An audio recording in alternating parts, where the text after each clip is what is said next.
ได้แจ้งกมลแม้นใครปลงได้คงสุขล้นชีวิตมีมองมนเกิดมาเป็นคน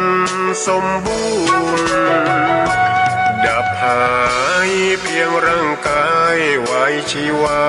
แต่กุศลผลกรรมธรรมาย่อมแปลงค่ากลายเป็นทุนส่งผลให้ทุกคนเวียนวนไม่สูญสุขและทุกข์เป็นไปตามทุนที่พวกคุณได้ก่อทำมา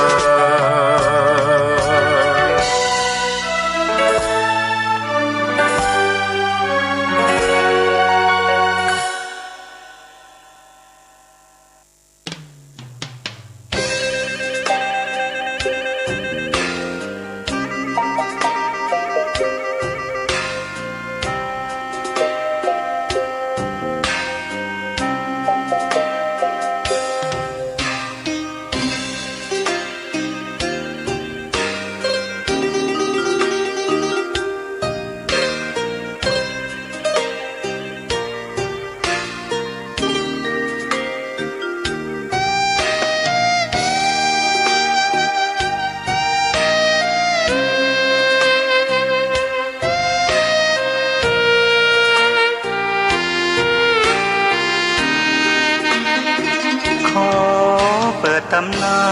น1,300 กว่าปีแม่จามเทวีสร้างพระเจดีย์ที่วัดดอยน้อยพร้อมเจดีย์โค้งอีกองค์เคียงคู่อยู่ดอยสลับก้อนหินใหญ่น้อยร้อยเรียงหน้าอัศจรรย์พระธาตุสีทองแงนมองฝูงพึ่งทำรังช่างมีมนต์ขลังพลังศักดิ์สิทธิ์บนนั้นกล่าวคำไหว้สากราบสักการะ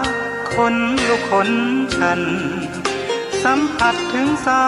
ยสัมพันธ์คงเป็นลูกหลานเคยร่วมสร้างบุญวัดดอยน้อยอยู่กลางยอดดอยโรยต่ออำเภอดอยเหล่าเขตติดต่อป่าสางลำพูนเดินทางปลอดภัยจากเชียงใหม่หรือสายลำพูนยินดีต้อนรับนักบุญมาร่วมสร้างทานบารมีตี3 ตี 4เปิดสถานีฟังตุลุงยองนักเทศเสียงทองชื่อเสียงดังก้องทั่วฟ้าธานีตัวจริงเสียงจริงวัดดอยน้อยแม่จามเทวีต้อนรับญาติโยมที่มีจิตศรัทธามาร่วมสร้างบุญ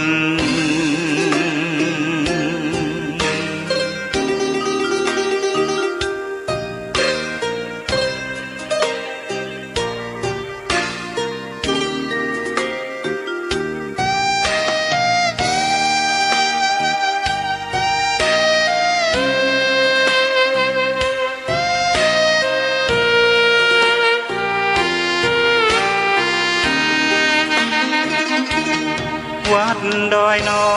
ยอยู่กลางยอดดอยโรยต่ออำเภอดอยเหล่าเขตติดต่อป่าสางลำพูนเดินทางปลอดภัยจากเชียงใหม่หรือสายลำพูนยินดีต้อนรับนักบุญมาร่วมสร้างทานบารมีตี3 ตี 4เปิดสถานีฟังตุลุงยองนักเทศเสียงทองชื่อเสียงดังก้องทั่วฟ้าธานีตัวจริงเสียงจริงวัดดอยน้อยแม่จามเทวีต้อน อนรับญาติโยมที่มีจิตศรัทธามาร่วมสร้างบุญ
วัดพระธาตุดอยน้อยพันปี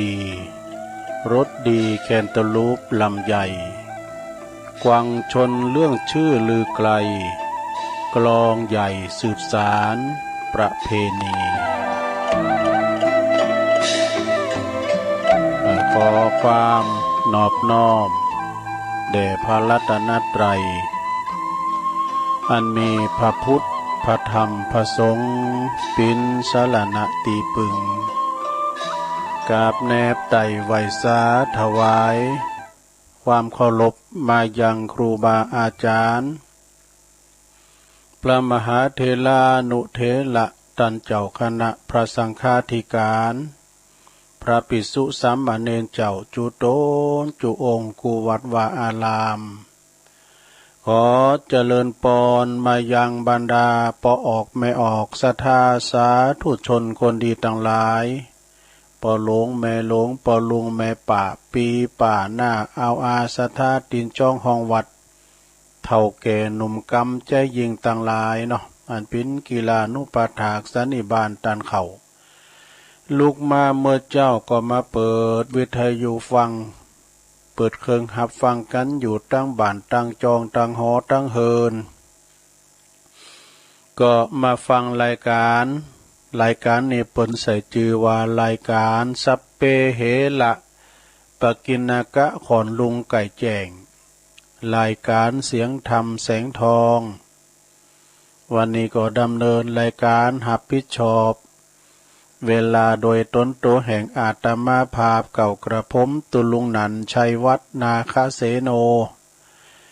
วัดพระธาตุดอยน้อยตำบลดอยหล่ออำเภอดอยหล่อจังหวัดเชียงใหม่ก็มาเข้ารายการปบปักกะปอออกศรัทธาตันสาธุชนทั้งหลายเนาะ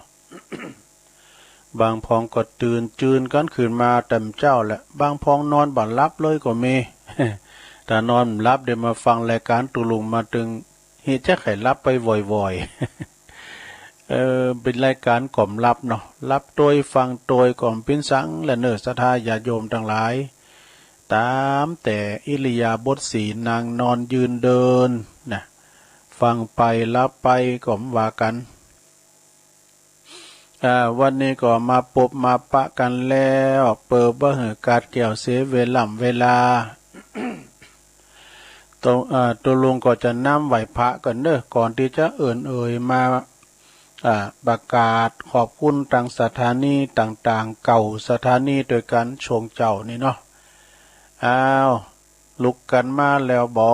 ถามลุกก็ตื่นแล้วก็นอนอยู่หั่นน่ะเด้อมันต้องลุกมามันเจ้าอยู่ลงบ้างลงโอนเขาแม่บุญพินนี่เปิ้นพร้อมละ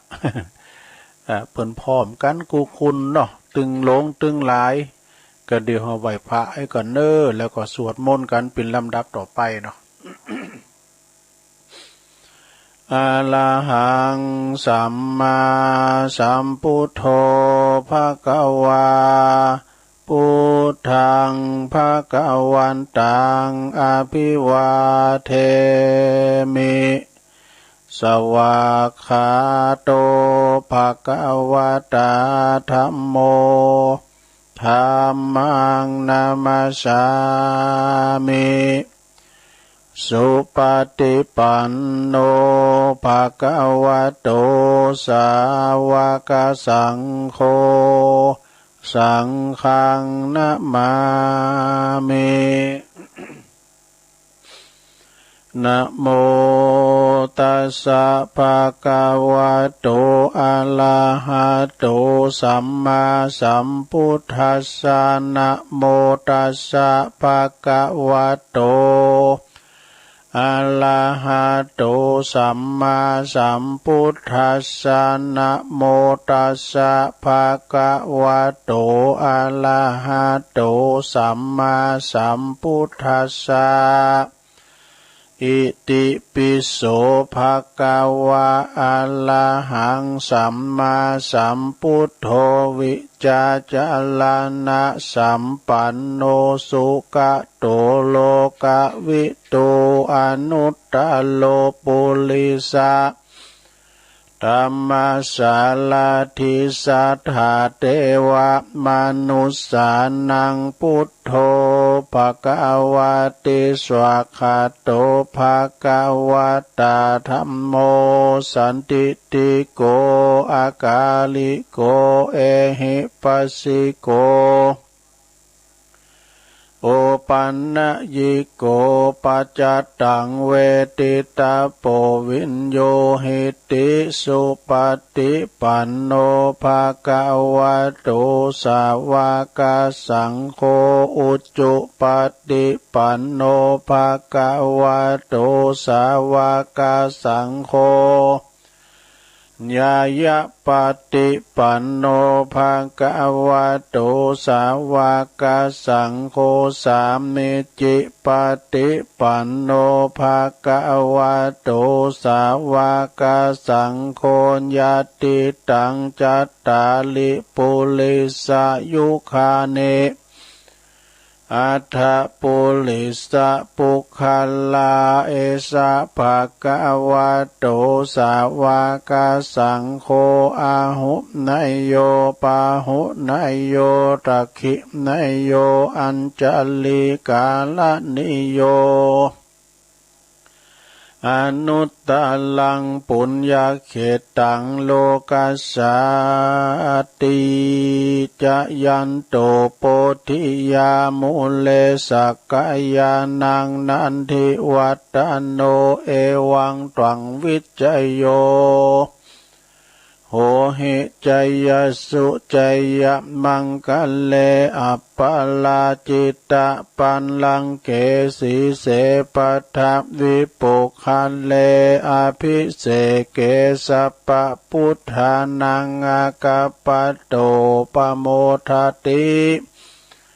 สุนักกตังสุมังกัลลังสุปภาตังสุโหติตังสุขันโน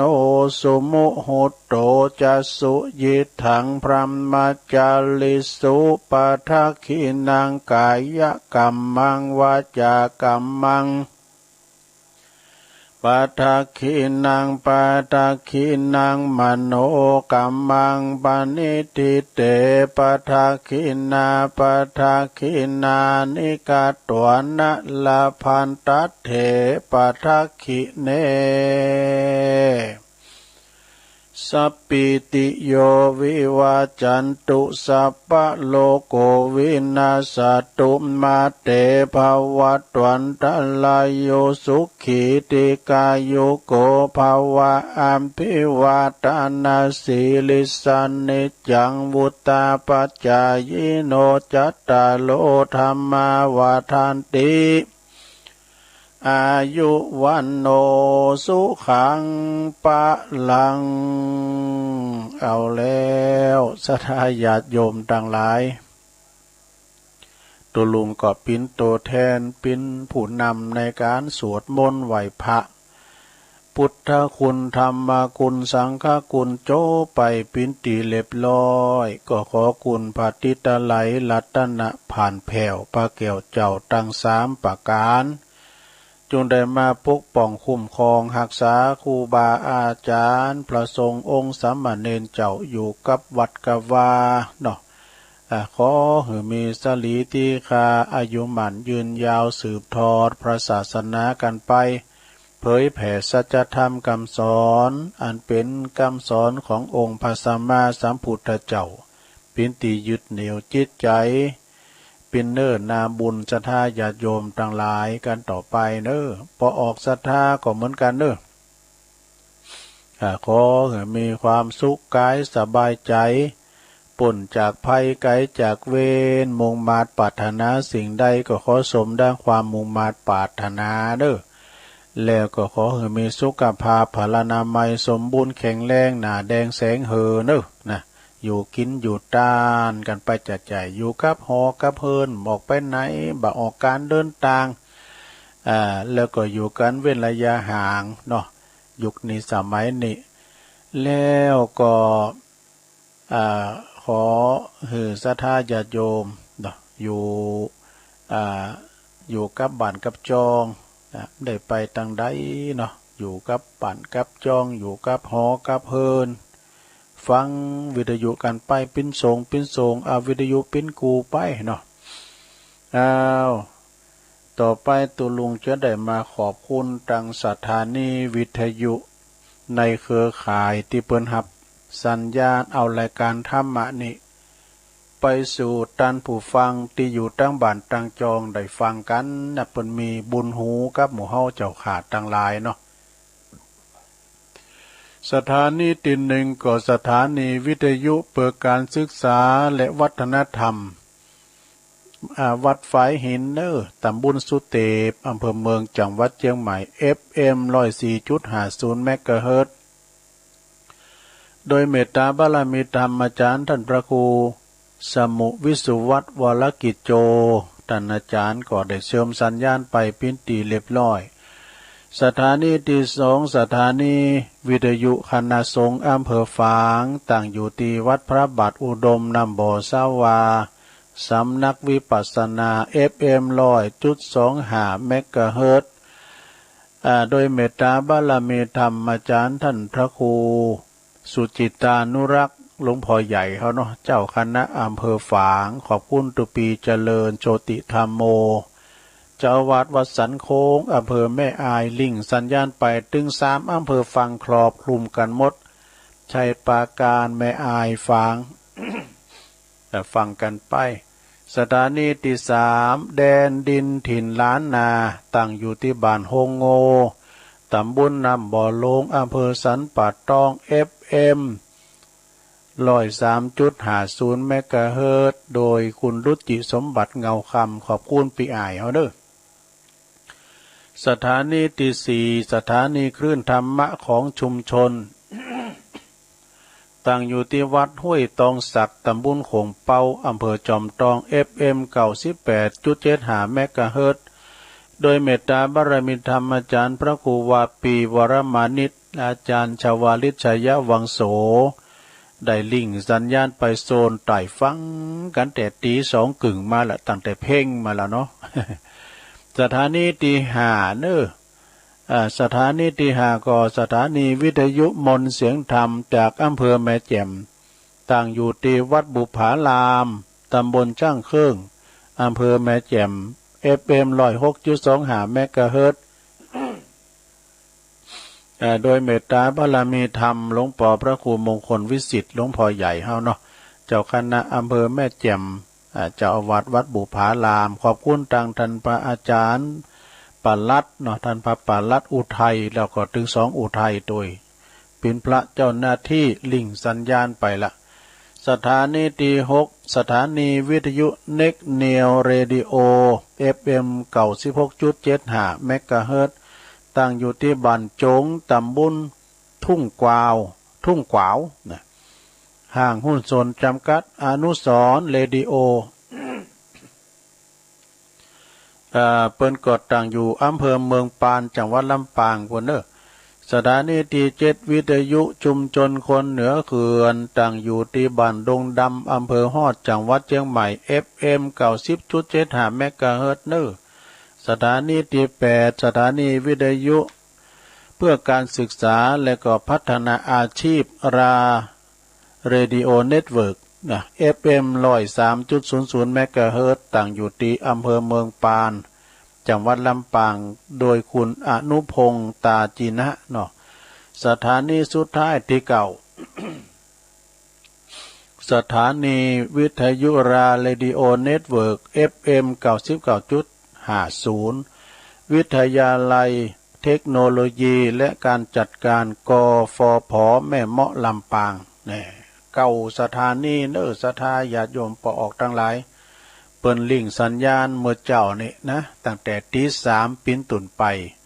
ตุลุงก็ตื่นมาแต่เมื่อตี1เยอะตื่นเจ้าตุลุงก็มากะเกมเนี่ยพินทาวันนี้ กะเกมยังไว้แต่ว่ามีอันใดขาดตกบกพร่องก็จะได้พอคือมันความมาลืมมาเล่ายังไว้นะมาลีบ่ยังพองให้กันวันนี้มาปุบมาปะกันตะลงกับวันพฤหัสบดีที่22เมษายนพุทธศักราช2564เข้ามานี่ละนะตรงกับเดิน8ขึ้น11ค่ำออก11ค่ำมานี่แล้วศรัทธาญาติโยมต่างหลายศีลหน้านี่ก็จะเป็นศีลใหญ่ศีลหลงมีกินมีทานหลายตีเนาะเอาก็ไปกันก็หมกปอสมโกนนะตามนโยบายจะไปป่ากันไปหลายไปรวมกลุ่มกันหนักนะ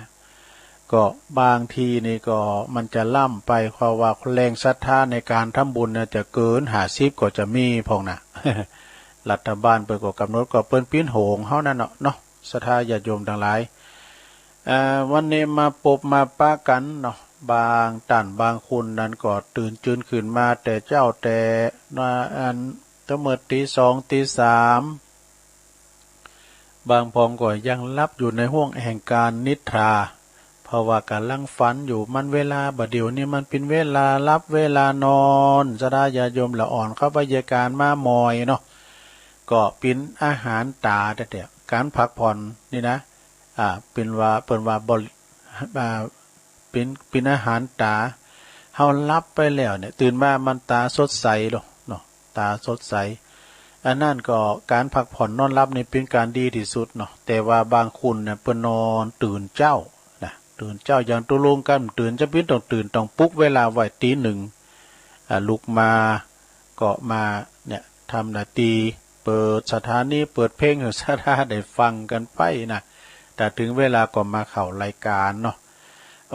รายการก็มีหลากหลายครูบาอาจารย์เปิ้นมาเข้ารายการอย่างตะคืนแล้วนี่ก็ฟังเปิ้นเรื่องสังขารก้าอีน่ะเนาะเมตตาบารมีธรรมอาจารย์พระครูสัทธิสารคุณพระครูกัลยาณปราโมทย์เปิ้นนี่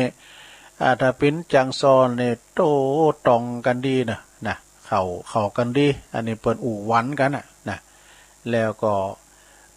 ปินสาระประโยชน์นะนักหลายนะก็นะศรัทธาญาติโยมแต่ละคำแต่ละคืนครูบาอาจารย์เปิ้นก็จะมาหือธรรมะมันก็เข้า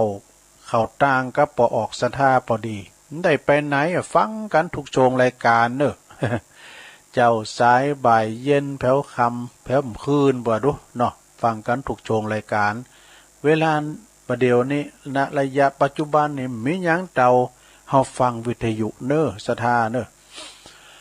ฟังข่าวพอทีวีก็จะอ่านมันทำเขตเหมือนกันเนาะว่าแต่เรื่องหยังต่างๆโรคภัยไข้เจ็บหยังต่างๆได้เอามาฟังวิทยุฟังนำทำคำสอนหลายคืนที่เปิ้นออกรายการนี่คืนที่เปิ้นจัดรายการนี่ก็หลายรายการสดก็มีรายการเทปก็มี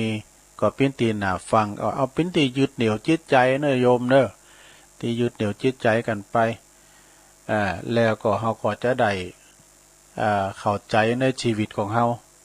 มีบทความบทหนึ่งเนาะอันนี้ก็เปิ้นก็ว่าศรัทธาญาติโยมสมบัติภายนอกแล้วก็สมบัติภายในมันต่างกันอย่างใดสมบัติภายนอกนี่มีสังพองเกี่ยวเว้นเงินทองสมบัติภายในก็คืออริยทรัพย์7จ้ะ อยู่ภายในเฮาเนี่ย มีศีลมีทานอย่างต่างๆชีวิตคุณเฮาน้อยคุณนักที่จะมีอายุยืนถึง100 ปีก็ต้องลุ่มหายตายจากกันไปเมื่อตายไปแล้วเฮาก็ของมีกามยังก็เอาไปตัวมันได้แม่แต่ร่างกายของเฮาที่เฝ้าทนุถนอมแล้วก็ดูแลอย่างดีก็ต้องไปเอาไปทิ้งไปเผาทรัพย์สมบัติเกี่ยวแหวนเงินทองนะบ้านจองหอเฮินตีดินรถยนต์หรือว่าปิ้นปอแม่ปีน้องสามีภรรยาลูกเต่าบริวารญาติมิตรตำแหน่งหน้าที่การงานตีใหญ่โตล้วนเอาไปบ่ได้นี่สักอย่างเดียวเลย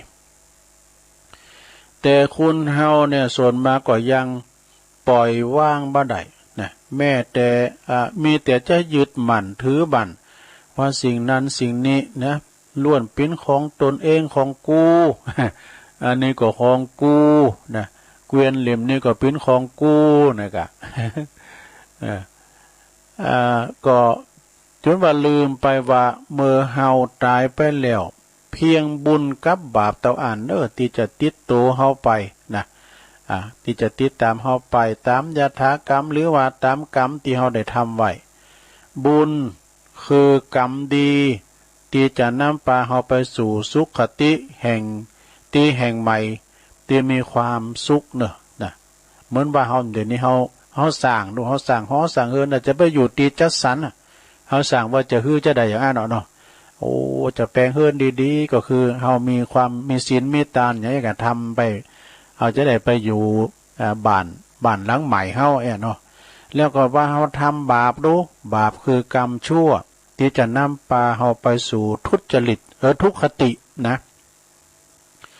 ตีแห่งใหม่ที่มีความว่าลำบากคัดสนอัตคัดคัดสนลำบากก็บาปกับบุญเนี่ยเนาะง่ายๆว่าบุญก็คือเฮาอยู่ที่ยินเนาะอยู่ในห้องแอร์ว่าเด้อถ้าว่าบาปนี่เฮาก็ไปรับกรรมอยู่กลางแดดปุ่นเนาะดังนั้นเฮาสร้างสมบัติภายนอกเอาไว้มากนักสุดท้ายเฮาก็เอาไปโดยบ่ได้สู่เฮาสร้างบุญไว้นักเนาะซะดีกว่าบุญนั้นก็สามารถสร้างสมได้ทุกวันคือการรักษาศีลสวดมนต์ภาวนาทำสมาธิแค่วันละบ่ถึงชั่วโมงนะก็เป็นการสร้างบุญที่บ่ต้องเสียเงินเสียทองยังสักอย่างเลยนะคุณส่วนมากถ้ามาคิดถึงว่าบุญนี่ก็จะต้องมีเงินก็มีเงินไปสร้างวิหารสร้างโบสถ์ก็นะไปทอดกฐินทอดผ้าป่าถึงจะได้บุญซึ่งมักว่ามีเงินหน่อยเศรษฐกิจบ่ค่อยดีตัวนะเศรษฐกิจบ่ค่อยดีขายของขายหยังก็บ่ได้นะ ออกไปทางนอกผมได้นี่มันเศรษฐกิจบ่ค่อยดีจนลืมไปว่าบุญที่เฮาทำได้อยู่ที่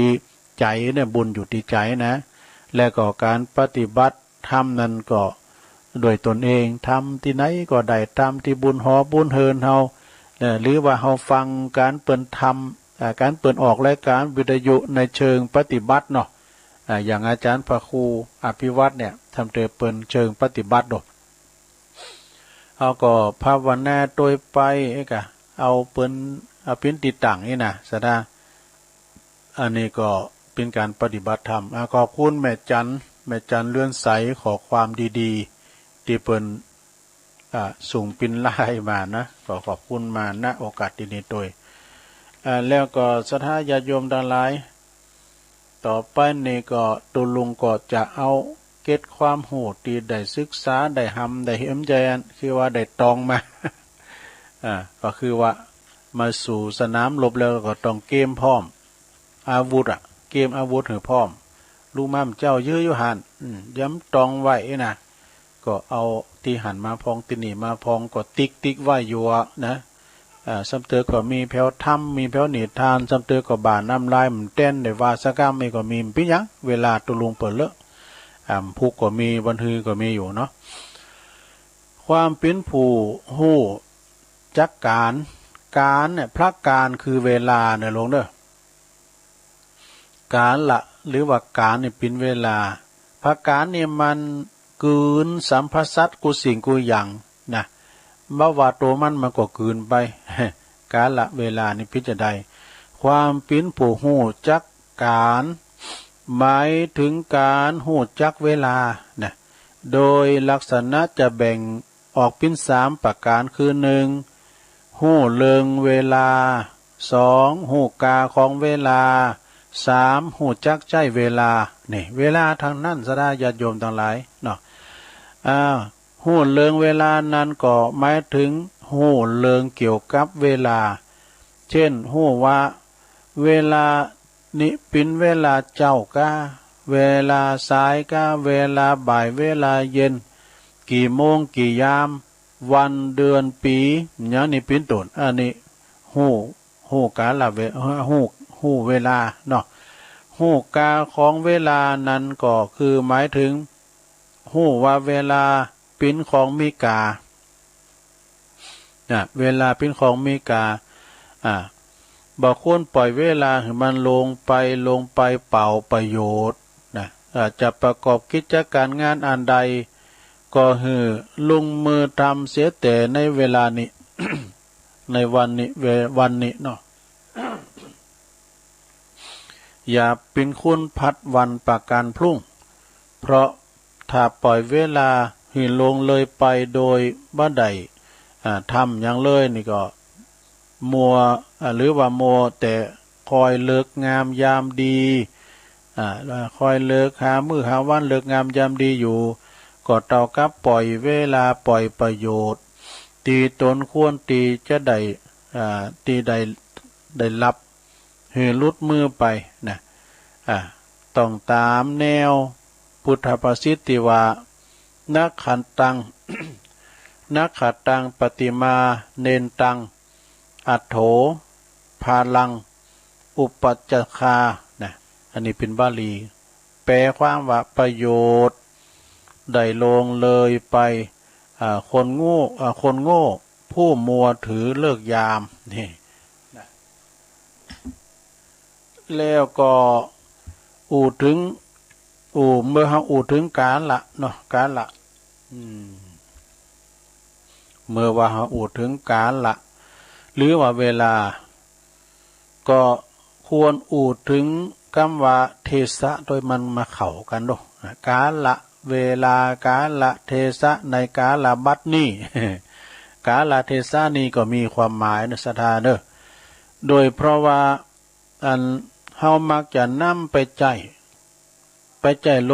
ลมกันปิ้นนั้นกาลเทสะนี่เทสะก็หมายถึงสถานตีลงเด้อเทสะนี่นะนอกจากนั้นจะคำนึงถึงเรื่องเวลาแล้วนอกจากที่เขาจะคำนึงถึงเรื่องเวลาแล้วก็ควรคำนึงถึงเรื่องสถานตีตัวนะในการประกอบกิจการใดๆก็ตามก็ต้องทำให้เหมาะสมแก่การเวลาและก็สถานตีตัวกิจการนั้นจึงจะอำนวยผลให้ได้ติมตีหาไม่แล้วผลที่ได้รับก็จะบ่สมบูรณ์นี่จบลงไปศรัทธาญาติโยมทั้งหลายก็เป็นเคล็ดลับเรื่องกาลเวลาเนอะศรัทธาเนอะวันเวลาเนี่ยก็มันเป็นผักการด้วยมันลงไปเจ้าตุลุงตื่นมาแต่เมื่อตี 1บ่ได้นี่ดูตี 3กึ่งปลายแล้วศรัทธาเนี่ยมันขึ้นไปติ๊กลงเลยไปติ๊กอันเวลานี่นะเวลานี่หาหมอกหายามบ่ได้เพราะว่าเป็นเวลาที่ว่ามันเป็นเวลาที่มันกินไปเลยนะเพราะว่าสัมปสัตน้อยใหญ่สังขารนะอย่างเรื่องสังขารเนี่ยสังขารเนี่ยมันมีสังขาร2สังขาร1สังขาร2สังขารที่มีวิญญาณครองสังขารที่ไม่วิญญาณครองเนี่ยกะมันก็ไปตามกาลนะอย่างอาจารย์พระครูเขาว่านะมันก่อนนี่อยู่ปลายแถวบนไหนนะ อยู่ปลายแถวเพื่อเป็นนางอันดับอย่างต่างๆเนาะไปหับตาลก็ดีมันว่าเปิ้นว่าตัวลุงก็เหมือนกันน่ะก่อนนี่อยู่ปลายว่าเดินเนี่ยเขาไล่ขึ้นมาทางกลางเลยใครหนุ่มอยู่กะเยี่ยมพองหัวตัวเก่าหั่นเนี่ย ก็เลยว่ามันก็ไปตามกาลเวลาเนาะเท่าแก่แลมมอนมาแล้วศรัทธาญาติโยมทั้งหลายคุณเฮาแต่หากว่าลุ่มหายแต่จากเขาก็แก่กันไปตึงวันเนี่ยเนาะ ชีวิตเหมือนการเดินทางเรือนร่างเหมือนศาลาที่อยู่อาศัยชีวิตเหมือนการเดินทางบางคนก็เที่ยวได้70-80 กิโลไว้นะการอู่ถึงปีก็70-80 ปีบางคนก็ได้5-6 กิโลก็มีก็อิดมอยย่างเฮ็ดเลยย่างไปโชว์การละนานเดียวไปพอถึงแล้วตัวเปิ้นเคิดแล้วไว้นะตัวเปิ้นเคิดขอยอบย่างให้กันเนยย่างไปตลอดกาลละนานเทินนี่แต่บางคนก็บาดแข็งแห้งต่างเดียวได้ไปไกล70-80 กิโลดูก็เป็นยังเนี่ยแล้วแต่บุญไผบุญมันแห้งไผแห้งมันนี่นะมันเป็นการอย่างเลื่อนล่างเฮานี่ก็เหมือนศาลาตีพักตีอาศัยเฮินเฮามันทะลุปูปังไปเนี่ยไม้มันโผล่หมดแล้วเฮาก็อยู่ได้เฮาก็ออกจากเฮินนั้นก็หมายว่าจิตวิญญาณเฮาออกจากเลื่อนล่างเฮาไปคืนไปอยู่แถมอยู่พับพบหน้าถ้าจะปิ้นจ้างหัวเนาะอันนี้ก็ปิ้นขอคิดเล็กๆน้อยๆเนาะตอนนี้ไปตุลุงก็เอานี่มาลืมนำกำเด้อศรัทธาญาติโยมทั้งหลาย วันนั้นเขาก็ได้ฟังอาจารย์ท่านพระครูปริยัติรัตนโชติท่านอาจารย์ท่านพระมหาเสาแก้วเปิ้นได้มาออกอากาศเมื่อคืนตุลุงฟังแล้วก็จำไว้พองยังพองนะก็เลยเอามาเล่าให้ศรัทธาญาติโยมตั้งคืนเฮาในจำกำเนาะเป็นการปัดฝุ่นนะเปิ้นอู่ถึงเราเอาโทรศัพท์นี่นะศรัทธาญาติโยมโอ้ยมันมีหลายอย่างเนาะยอโลกมาอยู่ปลายนิ้วมือโอ่งมือเนี่ยนะแล้วก็โทรศัพท์นี่มันทำลายหลายอย่างเด้อ โทรศัพท์นี่นะมือถือเฮานี่นะเอาโทรหาการตึงวันเนี่ยมันทำลายอย่างพองโทรศัพท์มือถือมันทำลายทีวีเนี่ยมันอยู่ในมือถือหมดโทรศัพท์นี่นะทีวีนี่นะละครดนตรีเฮาไข่พร้อมยังมันมีในหันหมดพอข่าวมันมีหันหมดในในโทรศัพท์แต่ก่อนที่ทีวีนี่มันดังเนาะทีวีนั้นไปข่ามยังไปข่ามหนังเลแน่เมื่อก่อนนี่พอโดกันเวลาหนังเลมาสายนะเปิ้นล้อมผ่าก็ตามหนังขยะก็ตามเต็มนั่นน่ะปุตโรมก่อนนะพอหนังกันมนหนังวิกหนังโฮงก็ดีแล้วก็ธุรกิจตอนนั้นฟูได้กะทีวีไปทำลายหนังเลบางก็มีทีวีแต่ก่อนก็มีทีวีไว้ถูกเนาะขาวดำทีวีขาวดำสมัยเมื่อก่อนเขาพอกันเรื่องหยังปวดแม่นาคพระโขนงนี่ แม่นาคพองการายการก่อนซิงเกอร์เวอร์พองกาเมื่อก่อนนี่เนาะละครหลายอย่างจักวงเนี่ยมันกอยเข้ามาทำลายเตือนน้อยเอาเข่าปุตโตปิ้นติดอกติดใจของพี่น้องประชาชนโทรทัศน์ขายดีนะขายข่าวดำนะขายข่าวดำแล้วไปป้อมเดี๋ยวนี้กำก่อนนั่นก็มีทีวีซีขายดีทำหมอนะมันก็เหมือนในหนังดูก็เล่มพอหนังกันแต่มาพอนี่มันมีให้หนีหมด อาจจะฟังซอมก่อนนี่โทษเขาก็ฟังซอวันติดกันดูเก๋าตัวมเนี่ยซอนักซอเนี่ยเปิ้นเก๋าตัวมเนี่ยเปิ้นซอหรอ ก่อนนี่จองแปดลำปางนี่มีหรอเนาะก็ฟังกันพอซอก็ได้พอหนังพอเนี้ยเนี่ยทีวีเนี่ยไปขาหนังเลนะหนังเลก็เลยเขาพอหันในโทรทัศน์แล้วทีวีก็ต่างกันหนังเนี่ยก็ตกไปเหลือไว้เพียงแต่ว่ารอยทรงจำคนรักหนังเนี่ย ต่อไปทีวีโดนมือถือดำแล้ว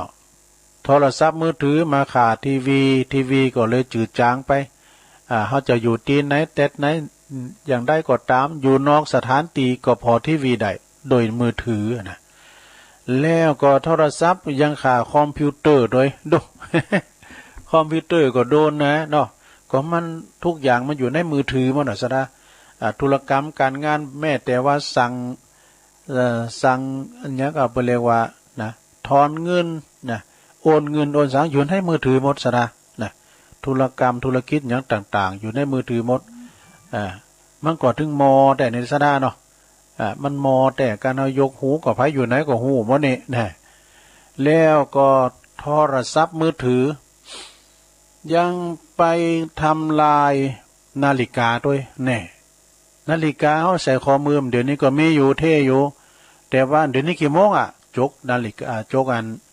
ที่เปิ้นมีนาฬิกานะเปิ้นก็จกมือถือพอมันเทงตรงได้เนอะ แต่ไปทำลายไซโก้จูลิก้าเนาะนาฬิกาไซโก้ยังบ่ได้นะ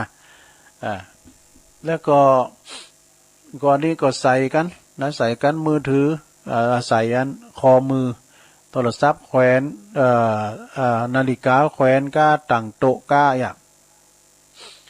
แล้วโทรศัพท์มือถือ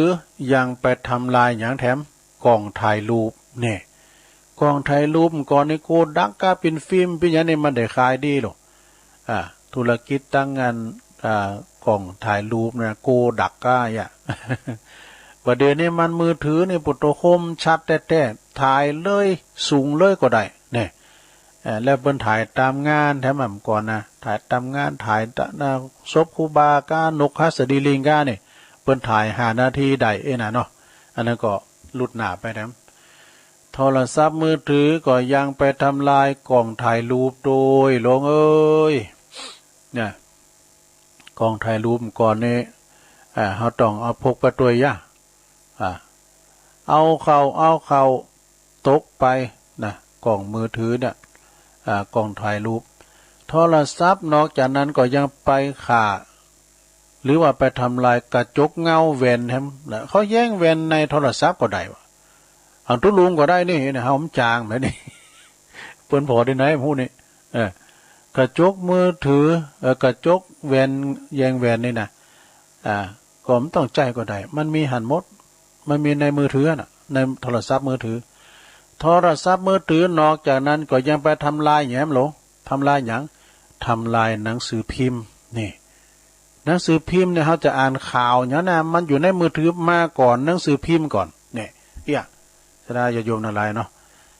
มันมาก่อนนั้น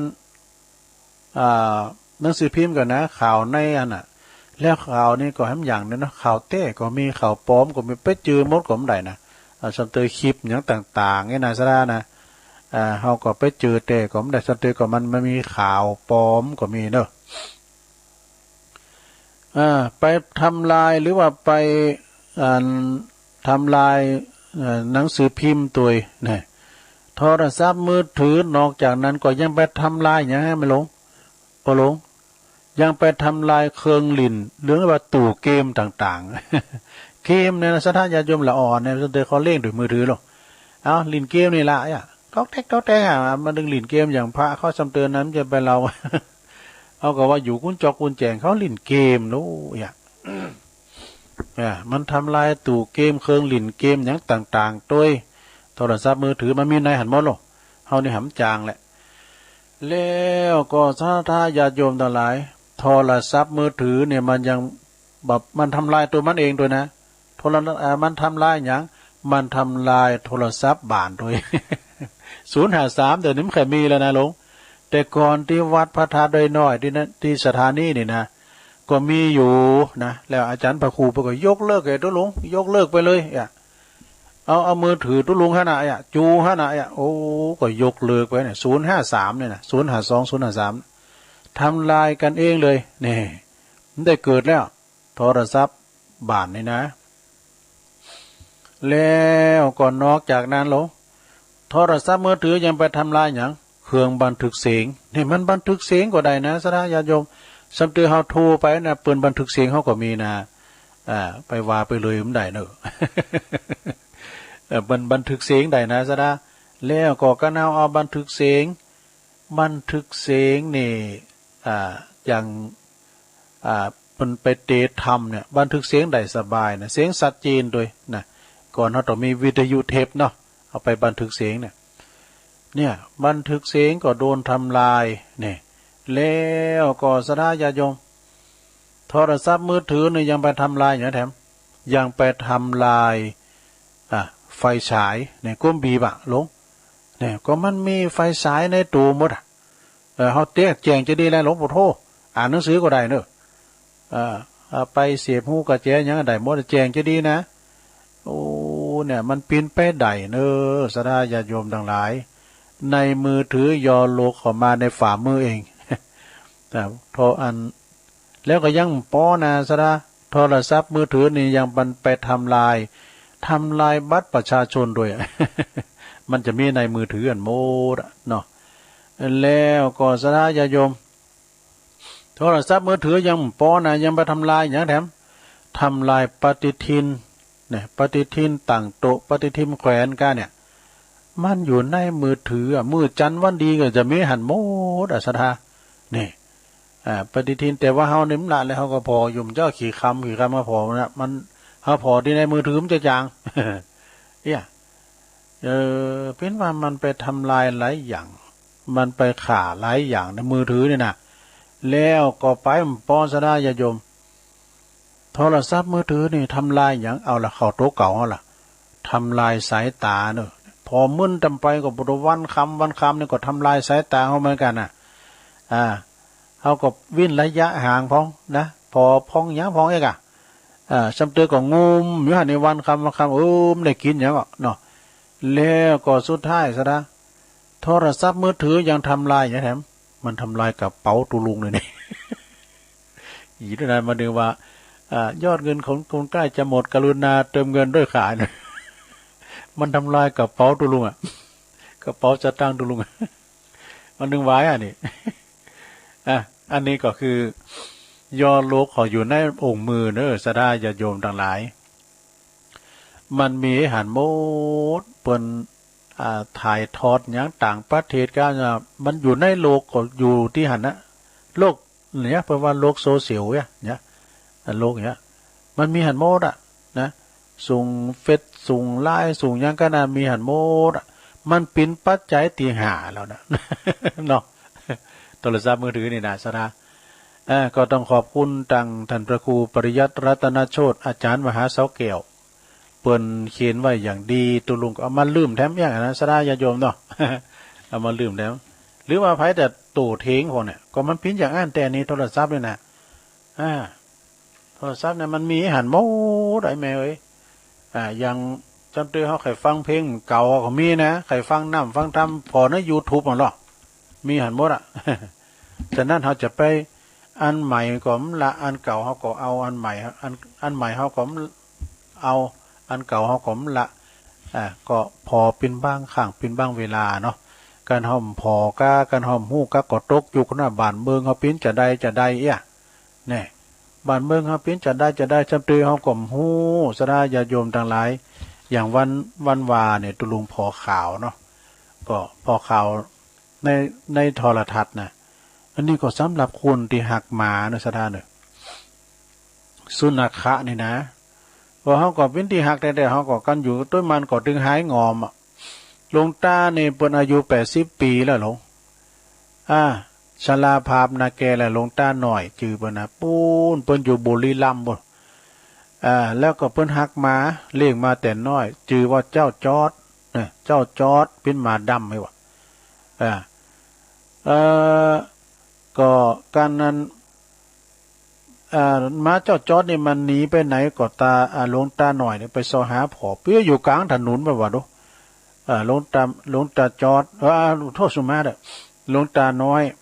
เจ้าจอดนี่เป็นหมาดู หลวงตาน้อยอายุ80 ปีไปโฮบมันจะรถจะจูนมึงไอ้เจ้าจอดไอ้เจ้าจอไปโฮบหมาแต่ป้นรถปอกก้ามา2พ่อแม่เบรกเต้นก็เลยจุนหลวงตาน้อยโดยมรณภาพกลางถนนแน่เพราะว่าคุณหักซัดเนี่ยได้หมาขึ้นปีหยังวะดูว่าตายย้อนหมาเลยแต่เนาะมันมีกรรมรวมกันนะลงเด้อเนี่ยมันมีกรรมรวมกันเนี่ยมันก็หักนะเฮาก็หักเมื่อนะหมาเนี่ยนะอันนี้ตายเต้นหมาตายเต้นเจ้าของก็มีอันนั้นก็หมาแสนหู้ได้มาลงมาต้นนี้ก็แสนหู้แต่เปิ้นออกกำลังก็ลูนตัวถึงวันหมานี่มันกตัญญูหรอกมันกตัญญูต่อเจ้ามันมีความฮักเจ้าของนะมันมีความจงรักภักดีกับเจ้าของเจ้านายมัน ไผหือข้าวหือน้ำมาเนี่ยมันก็ตึงกินแล้วมันก็ตึงโทอย่างนั้นไอ้เจ้าจอกอเนี่ยตีตุลุงวายนะม้าตุลุงมันจะมี6ตัวชื่อหยังอ่ะฮะโตชื่อหยังอ่ะชื่อพระชัยวัฒน์ครับบัดใจนะชื่อหมา หมอบอกจะมาฉีดยาหมาก็ย่ำถามว่าหมาตัวนี้มันชื่อหยังยังว่าเนาะชื่อหยังอ่ะ เขาก็เดี๋ยววันถามชื่อเขาเองชื่อพระชัยวัฒน์อ่ะบัดใจนะชื่อหมาจะได้อย่าโยมเนาะ แล้วก็ม้าใต้แตนคุณก็มีมันออกกำลังเนาะม้าน่ะก็ม้าแสนหูออกกำลังถึงว่ามีความจงรักภักดีกับเจ้านายมันมีอยู่หันวันหนึ่งเนี่ย เจ้านายมันก็แลนมาออกกำลังแล้วเนาะโอ้ก็เลยว่าจะโดดน้ำลุงสะม้าน่ะก็กราบข้าเตียวไว้บ้าหือไปก็ทำตาจะโดดเนาะไปมันป้อก็มันจะอาบน้ำนี่จะโดดลุงน้องเนี่ยม้าน่ะก็เลยโดดลุงให้ก่อนปรากฏว่าจะขี่อยู่ในหันน้ำอ่ะก็เลยควับกินมาไปโอ้เนี่ยโธ่เจ้ามันก็เสียใจเนี่ยมันกระตั้นอยู่จนเอาชีวิตเขาแลกนะสดาญาติโยมเนาะอันนี้ตายเต้นหมาตายเต้นเจ้าของ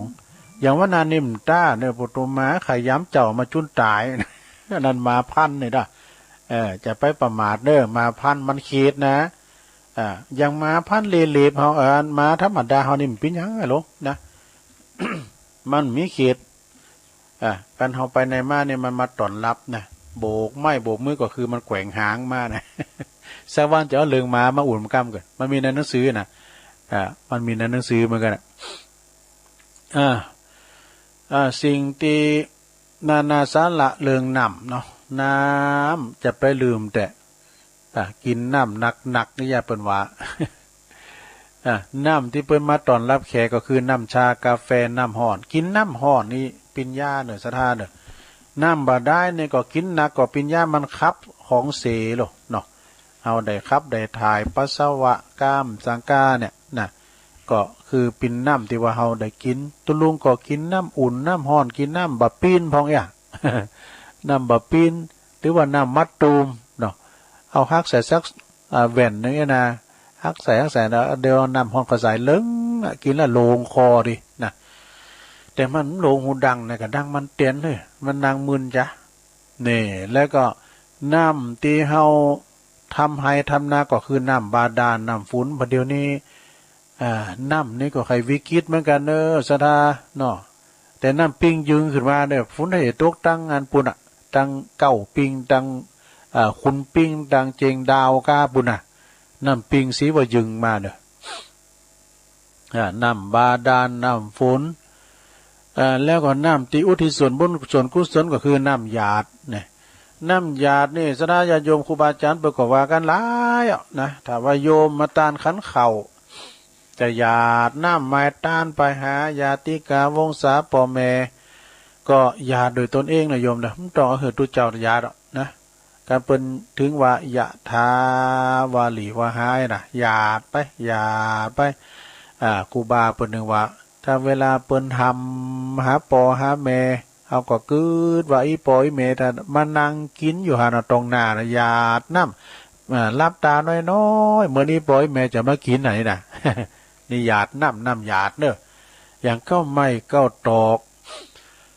ที่มันออกในกลางโขงแก้วอารามมันงามคุณเถ่าเพื่อกับว่าโอ้มันอยู่ในโขงแก้วอารามมันได้กินน้ำหยาดนี่น้ำหยาดนี่ก็ซักซิดเหมือนกันนะหยาดน้ำไม้ต้านนี่นะแล้วก็น้ำทำให้คุณประมาทคือไอ้ไอ้เวิงน้ำที่คุณประมาทนะกินแล้วประมาทคือไอ้เวิงคือน้ำเหล่าดีสระอย่าจมกันเฮากินก็ถึงขาดสติแต้นะเวลาว่ากันเฮาลงละเมิดเอาคอหาเนี่ยนะมีหันเตือนตุลุงไปปั้นศีลที่ไหนโอ้คุณจะหลายแหละปัจจัยหนุ่มล้างตาได้มามอกอบ่เฮินนี่กะปุจจานก็มีแล้วก็เปิ้นอุดรตุลุงก็นะโมตัสสะปานาติปาตาเปิ้นก็ว่าดังอาทินาตานาเปิ้นก็ว่าดังกาเมเปิ้นก็ว่าดังมูสาเปิ้นก็ว่าดังโส สุราเมรยะมัจจปมาตฐานาเวรมณีสิกขาปตังสัมมาทิยามิมีผู้จานว่าคนเดียวโอ้หมุนาจะดักวิทย์อันนี้มหาบด้วยนี่มหาด้วยมหาด้วยสุรานี่บุตรเมื่อเลิกกับผู้จานฮะบ่อันนี้ก็สุมาเด้อเหล่าไอ้นี่นะคุณทำคุณประมาทกันเฮาลงละเมิดข้อที่5เนี่ยมุนนั่นนี่หลอดแหลมหมดเด้อกันเฮาเมาไอ้เลยนะสดาญาโยมมันใจง่ายดูเปิ้นโจไปลักโคลักของก็ไปเปิ้นโจไปฆ่าสัตว์ตัดชีวิตก็ไปคำมันได้ลุงไอ้แล้วนะมันไปโมดสดาเนาะอาจจะไปลงละเมิดไอ้น่ะถ้าไปกินไปตานสมัยเมื่อก่อนนี่กันงานศพเนี่ยปุดโตปุนตังกันดูตังโตนะปุดโตปุดแดงก็มีนะกินกันเขาอันอย่างว่าจะร้องอย่างก็ตามจะร้องวัดจะร้องว่าสมมุติว่าเงินลาบเงินยอดโคตานเขาวัดสักประมาณ500,000นี่เนาะเงินงบประมาณยอดโคตาน500,000เขาวัดได้นะเงินจำนวนเป็นล้านนะที่จะไหลออกหมู่บ้านเฮานะกับไอ้นะกะนะกับเหล่ากับเบมันจะถูกนะหลวงมันแปลงนะโขดเป็นร้อยนะมันก็แปลงเหมือนกันนะสดาญาโยมแล้วก็อันซ้ำพองก่อมอันนี้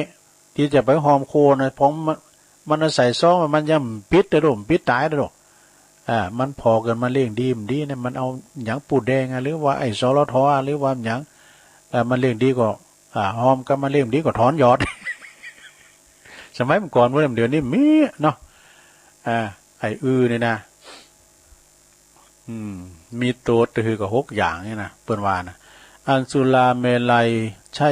ภัยเสพติดพาชีวิตมืดมนจนสิบหาย1สินทรัพย์ของตนนั้นพลันวอดวาย2อาจตายด้วยทะเลาะเพราะความเมา3เจ็บป่วยด้วยโรคาพยาธิ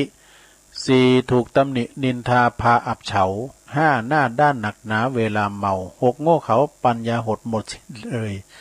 มี6อย่างด้วยกันสดาญาโยมยังเปิ้นว่าแต่เนาะบางคนนี่คุณน่ะบ้างจะหาว่าคุณขี้อายแด่ๆกันใส่บ่ได้บทโทษบางคนก็คุณบูนะกันใส่ไปแก้วสัก2-3ตองนี่ปวดโดนแล้วเป็ดเนอะไฟวาดตัวมันแต้นเนาะฮักไม้ตัวมันแต้นเนาะอันนี้ก็คือน้ำเนี่ยมันคือกาขึ้นมาโดเนาะกันใส่อันนี้ไปแล้วมันดึงโขไผ่นี่ บุไปโผโอกว่ามันถึงมีดูซะนะกินเหล้านี่นะเวลานักดนตรีนักห้องนักยังก็ตามเด้อการเปิ้นนักจังซอก็ตามเปิ้นห้องเพลงนี่เนาะมันก็เลยกับวงขี้เหล้าล่ำวงการโปรโตส่งเงินสตางค์เข้าไปได้ซาวกันนี่เวลาเปิ้นซอเก็บนกกานี่ ก็พอเลี้ยงเสื้อแดง พอเลี้ยงเสื้อลายไว้นะเดี๋ยวโจกเหรอนี่มันพี่นั่นดูมันโมนนะซะด้าเนาะเอาพอกันก่อนนี่คุณเฒ่ามันเมาเหล้าคุณเฒ่ามันจะร้องกันก่อนนี่ตีกันก่อนนี่ตีกันนี่มันตีกันละกุยดาดเนี่ยมันจะมีเครื่องทุนแรงอย่างแล้วเนาะคุณเฒ่าเขาตีกันเดี๋ยวเป็นที่โบนกันลำฟ้อนมาหน้าวัดไว้นะน้องจะร้องด้วยคุณเฒ่าตีกันกินเหล้าตีกันก็มีนะซะด้าเนาะมันเป็นที่โมนแหละสัมพองก็กินแล้วก็ใจดีเนอะสัมพองก็กินแล้วก็ใจดีนะเอาเงี้ยวะเอาไว้นะเอาใจตั้งเขาบาทสมัยเปี้ยน้อยนะโทษบาทคนจะร้ายนะมันใจดีหรอกพองก็กินแล้วบุตรต้นนาโจนี่พออย่างโง่สูงสัมพองก็กินแล้วก็อารมณ์ดีเนี่ยอันนี้ก็คือลักษณะของคุณเมาหล่อบางพองก็กินแล้วก็อย่างนกกาแกอย่างนกจอกกะ3เนาะก็เอามาพอให้พอดีนะคุณสถาญาโยมตีปิ้นแม่ยิงตีเปิ้นได้โผขี้เหล่าเปิ้นปิ้นคุณอดเสียงตีนะเนาะต้องถามมันหรอกเนาะกันโผแก้วไม่แก้วให้ไปอย่างนะถ้าคุณนั้นกินคุณนั้นกินเนี่ยมันโธ่กันเฮาไปก็อย่างเปิ้นว่านั่นเนาะนะขี้เหล้ากับตุเจ้านี่มันอยู่อันนู้นเนี่ยมันมานูนเอาเนี่ยก็มันมาเฮาเนี่ยปุตโต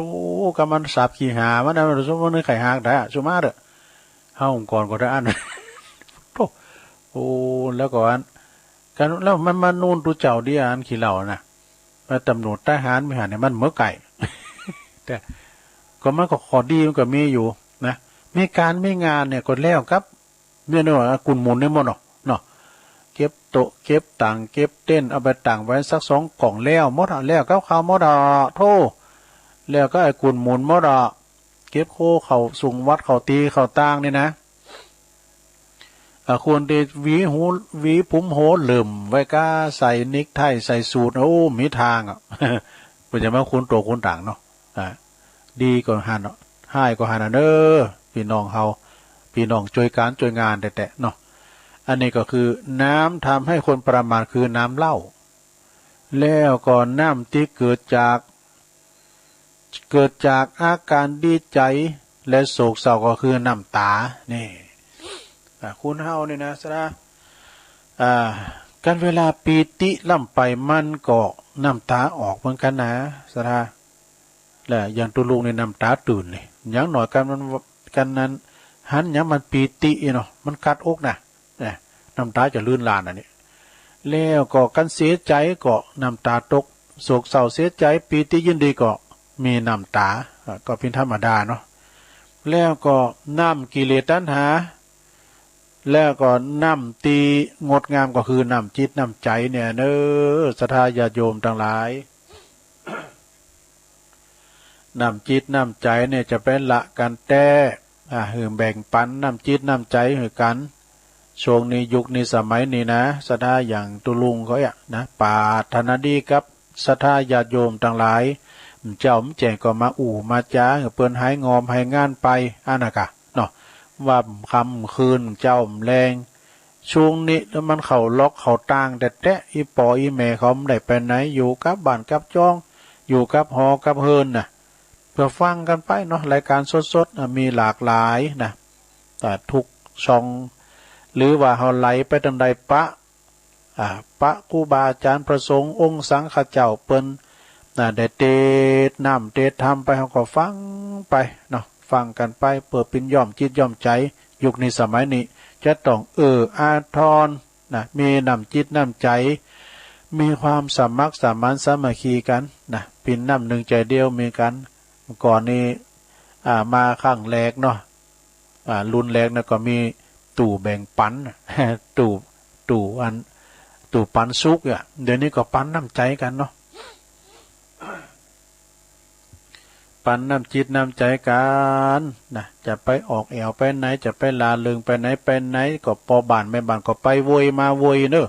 จะไปจุ่มอยู่หันมึนทำอย่างกระตามนะศาสนาพิธีต่างๆเปิ้นเมื่อเกิน20 นาทีนะ ยังโวยได้น้ำใจตินไหลน้ำใจคูณตินหลงไหลก็คือน้ำคำสอนขององค์พระสัมมาสัมพุทธเจ้ามันเป็นติดอกติดใจอย่างเขาฟังอย่างเมื่อคำยำคืนแล้วเปิ้นก็เราเลิงสังขารพองกาเราเลิงวัดเลิงว่าพระเนรเทนเจ้าอยู่กันไก่บานไก่กาดไก่ลีก็เปิ้นก็ใส่น้ำปูน้ำขุสาวขึ้นไปก็ดีแล้วนะอันนี้ก็สนับสนุนว่าเปิ้นดูแลปากต้องพระเนรเนาะไก่วัดไก่ว่าสำเตอนี่ก็เป็นปิ้นวัดกาดวัดอย่างวัดพระธาตุดอยหล่อเนี่ยนะหน้าวัดปิ้นวัดปิ้นกาดวัดโลทีแรกเปิ้นก็จะทำบุญวันที่20ที่ผ่านมาวามซืนเนี่ยแต่ว่าเปิ้นก็ยกเว้น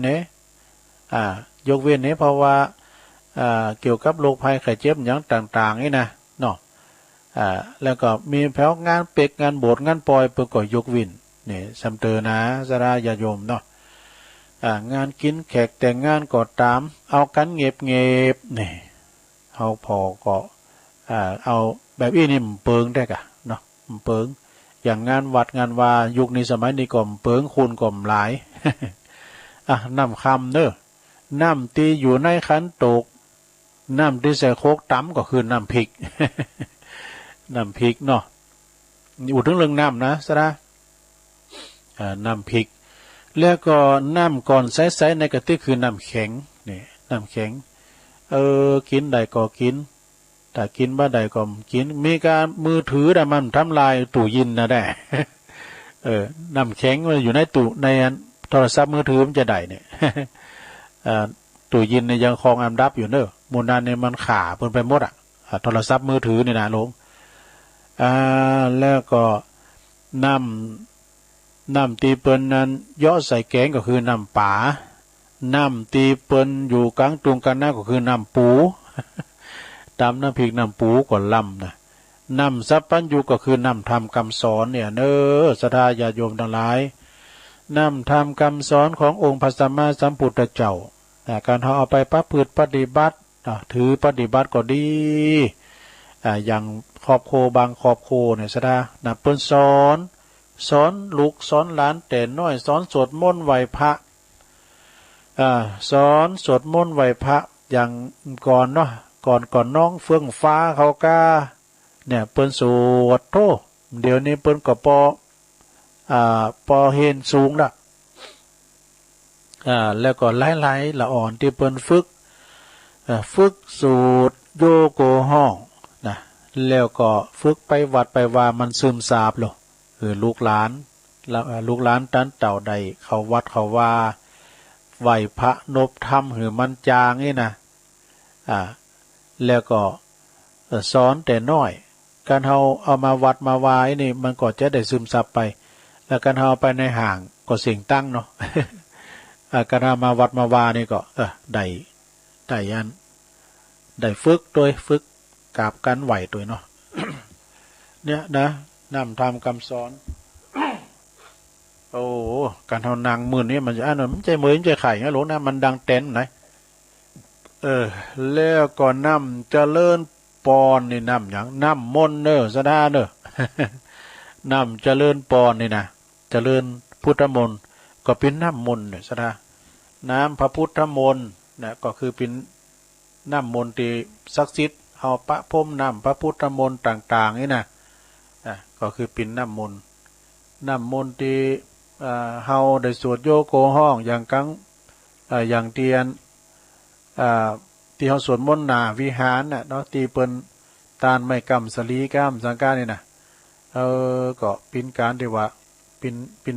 น้ำพระพุทธมนต์เนาะเดี๋ยวกันเด้อลงเด้อเดี๋ยวจิบน้ำกันเดี๋ยวตังเต็นกันเดี๋ยวรอแป๊บเดียวเนาะ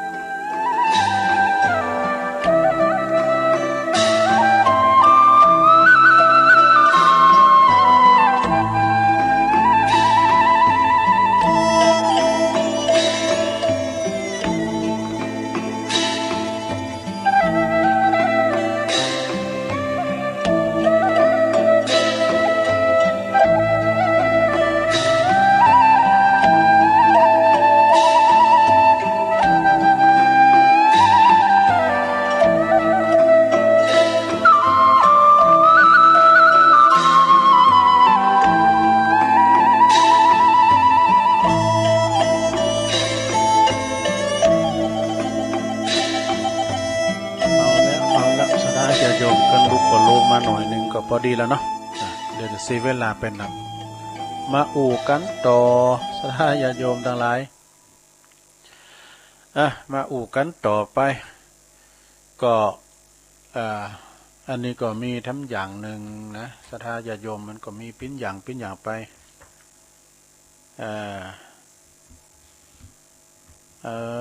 อันนี้มีหนังสือนะคะสะเตก็คุ้นคว้าพองสังพองมีคำกรพองนี่นะคำกรก็สะเตก็เอาหนังสือท่านพระอาจารย์นิพนธ์มาพองหนังสือแม่แดงพองของแม่หน่อยเขาโดยเฉพาะก่อนในมือถือเนี่ยมันมีโมโนในมือถือนี่นะสะเตเปิ้นส่งเฟซส่งไลน์มาเนี่ยอันปะครูชัยอาจารย์ชัยทองขันพองกายน่ะหลายท่านที่เปิ้นส่งมาเนี่ยก็เป็นกรรมตีดีๆทั้งนั้นศรัทธาญาติโยมทั้งหลายเอามาโอดมาเปะกับศรัทธาญาติโยมพอดีตุลุงก็มีโต๊ะจวยหน่อยเนอะก็ต้องขอบคุณพระอาจารย์เน้นหลักปัญโยนันท์แล้วก็ตังแม่เพนขาวเตี้ยเปิ้นก็เป็นจิตอาสาวะเปิ้นหอมกันปุ่นเนอะศรัทธาญาติโยมอันนี้ก็แม่เพนก็แม่เพนขาวเตี้ยเปิ้นเป็นสะพานบุญให้ตุลุงวะเพราะว่าทีแรกก็เฮาก็จะมีงานเปิ้นก็หอมกันมาเนาะก็ขออนุโมทนาโลม โลมสร้างวิหารด้วยกันนะแต่ว่าเอาไปหากันบ่ได้ เพิ่นเลยฝากว่าอาจารย์เน้นหลักมาขอบคุณเด้อแม่เพ็ญขาวเตี้ยบ้านตาจ้างเวียงน้องหล่องแล้วก็ขอบคุณพระอาจารย์เน้นหลักโดยที่เปิ้นเป็นสะพานบุญเนาะก็มีรายชื่อรายนามที่เพิ่นโลมทำบุญเนาะตั้งต่อไปนี้เด้อศรัทธาก็ขอใจเวลาแป๊บเนาะอันนี้ก็มีศรัทธาแม่ฟองคำจินาอิเนาะแล้วก็ปอสมศักดิ์แม่สีเพ็ญขาวเตี้ยพร้อมครอบโคบันตาจ่างเด้อเวงน้องหล่องละปูนโลมทำบุญสร้างวิหารวัดประทาดอยน้อยจำนวน100 บาทขอบคุณเด้อแล้วก็ศรัทธานายอัศวินนางศรีนวลใจจาพร้อมครอบโคบันตาจ่างก็อำเภอเวียงน้องหล่องโลมทำบุญสร้างวิหารวัดประทาดอยน้อย100 บาทแล้วก็มีเมธานันทิสิงห์พร้อมด้วยครอบครัวบ้านศรีเจริญนี่ศรีเจริญอยู่อำเภอบ้านหงส์พุ่นเด้อรวมทำบุญสร้างวิหารวัดพระธาตุดอยน้อย100 บาทยินดีหลายๆแล้วก็อันนี้หมายมีแม่สุกแก้วสอนศรีนุสรอันนี้เปิ้นอยู่ศรีลาภรณ์เด้อพร้อมครอบครัวลูกหลานอันนี้เปิ้นหอมเป็นกันเตตุลุงวะ100 บาทยินดีเด้อแม่สุกแก้วเด้อศรีลาภรณ์ตัวแทนพี่น้องสาลิติเล่นบัศธาหมายเมหลวงปอหลวงตาเด้อแม่หลวงล่อนเนาะแม่หลวงล่อนเนาะเนี่ยก็ตุ่มมาแก้วพร้อมครอบครัวเน้อบ้านตาจ้างเวียงน้องหล่องลมทำบุญสั่งวิหาร50 บาทยินดีเน้อแล้วก็มีปอศรัทธาปอเจนนี่ก็ปอเจนแม่นวลกันทมูล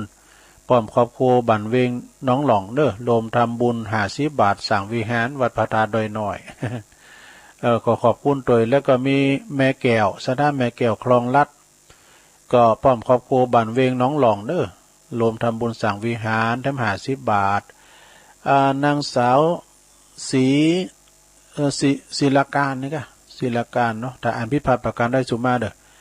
อุปการะนี่ก็อยู่เวียงน้องบ้านน้องหล่องรวมทำบุญสั่งวัดสั่งวิหารด้วยหน่อยแถม50 บาทที่หรอกศรัทธาปวันแม่อนงไฝนันตาพร้อมครอบครัวอันนี้อยู่บ้านตาจ้างเหมือนกันเวียงน้องหล่องอำเภอเวียงน้องหล่องนะ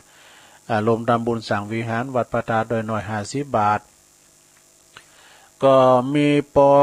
บุญทาวันนศรีพร้อมครอบครัวบ้านน้องหล่อง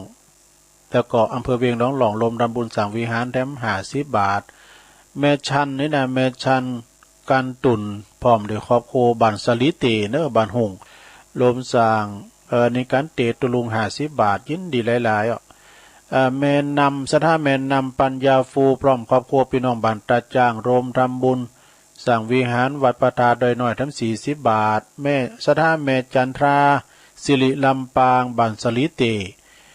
อำเภอบ้านโฮ่งรวมทำบุญสั่งวิหารวัดประทาดอยน้อยทั้ง40 บาทปอขาจรแม่สุพินพอใจปอเล่งขาจรมาขาจรนี่เป็นโคศกก็ได้นะที่ก็อยู่ตาจ้างเมื่อนะพร้อมครอบครัวเนอะไอ้ขจรนี่ก็จิตอาสาแม่สุพินด้วยนะเปิ้นขับรถไปส่งดูเจ้าไปกุมเข่าสั่งวิหารด้วยหน่อยทำ60 บาทยินดีหลายๆแล้วก็ศรัทธาปอน้อยติบแม่แก้วนะวรพงษ์วัฒนาอันนี้เปิ้นเป็นปอนายกเนอะปอนายกแม่นายกนายกเพลินวรพงษ์วัฒนาอันนี้เป็นปอน้อยติบนี่เปิ้นเป็นปอเปิ้นนะเวียงน้องหล่องก็รวมสั่งวิหารด้วยนะก็จำนวนทั้ง40 บาทพร้อมกันก็มีศรัทธาแม่บัวคำจีนาแม่บัวคำนี่โทรมาหมั่นเนอะบ้านตาจ้างอันนี้ก็โฮมทำบุญสั่งวิหารวัดประทาดอยน้อยทั้ง70 บาท แล้วก็มีนายพิสิทธิ์ศรัทธานายพิสิทธิ์นางพัชรินบุญพานิชก็เนาะบ้านน้องหล่องรวมทำบุญสั่งวิหารทั้ง40 บาท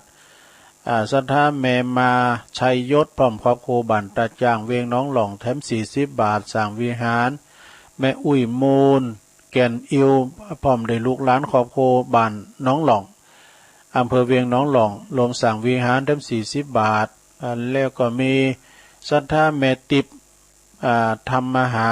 ก็ พร้อมครอบครัวบ้านตาจ่างเนื้อเวียงน้องหลองลมทำบุญทั้ง40 บาทแล้วก็นายแดงสถานนายแดงนางจันยะจอมพร้อมครอบครัวบ้านน้องหลองเนื้อลมทำบุญสั่งวิหารทั้ง40 บาทแล้วก็มีนายแดงนางจันยะจอมพร้อมครอบครัวอันนี้ก็ลมสั่งวิหารทั้ง20 บาทนี่แล้วก็มีสถานนายประสงค์นางทองปุกชัยโย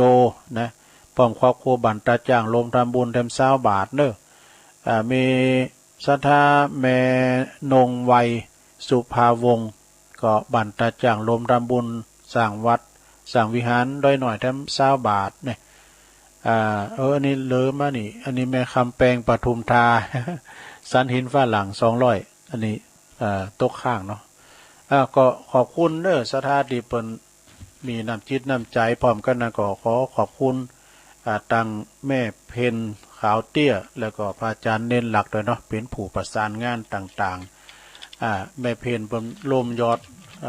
อดในซองเปิ้นว่าได้ปั้น2กับ60 บาทเด้อตะลุงนี่นะขอบคุณเด้อสถาต่างหลายเนาะอันนี้เปิ้นแทรกเข้ามาก็เอาปอนด้วยกันได้กันเด้อเอาปอนแม่เพนก็เอาปอนด้วยกันเด้อวันนี้ทำเต้นตีทำเด้อเนาะแรงบึ้ดตีทำเนาะบ่าย3 โมงแรงบึ้ดก่อนเนาะเอาปอนด้วยกันอิจิตังปฏิตังตุมหังคิปะเมวัสสมิจตุสเปปุเรนตุสังกปาจันโทปนารโสยะถามณีโจติระโสยะถาภวัสสปีติโยวิวัจจันตุสัพพะโลโกวินาสตุมาเต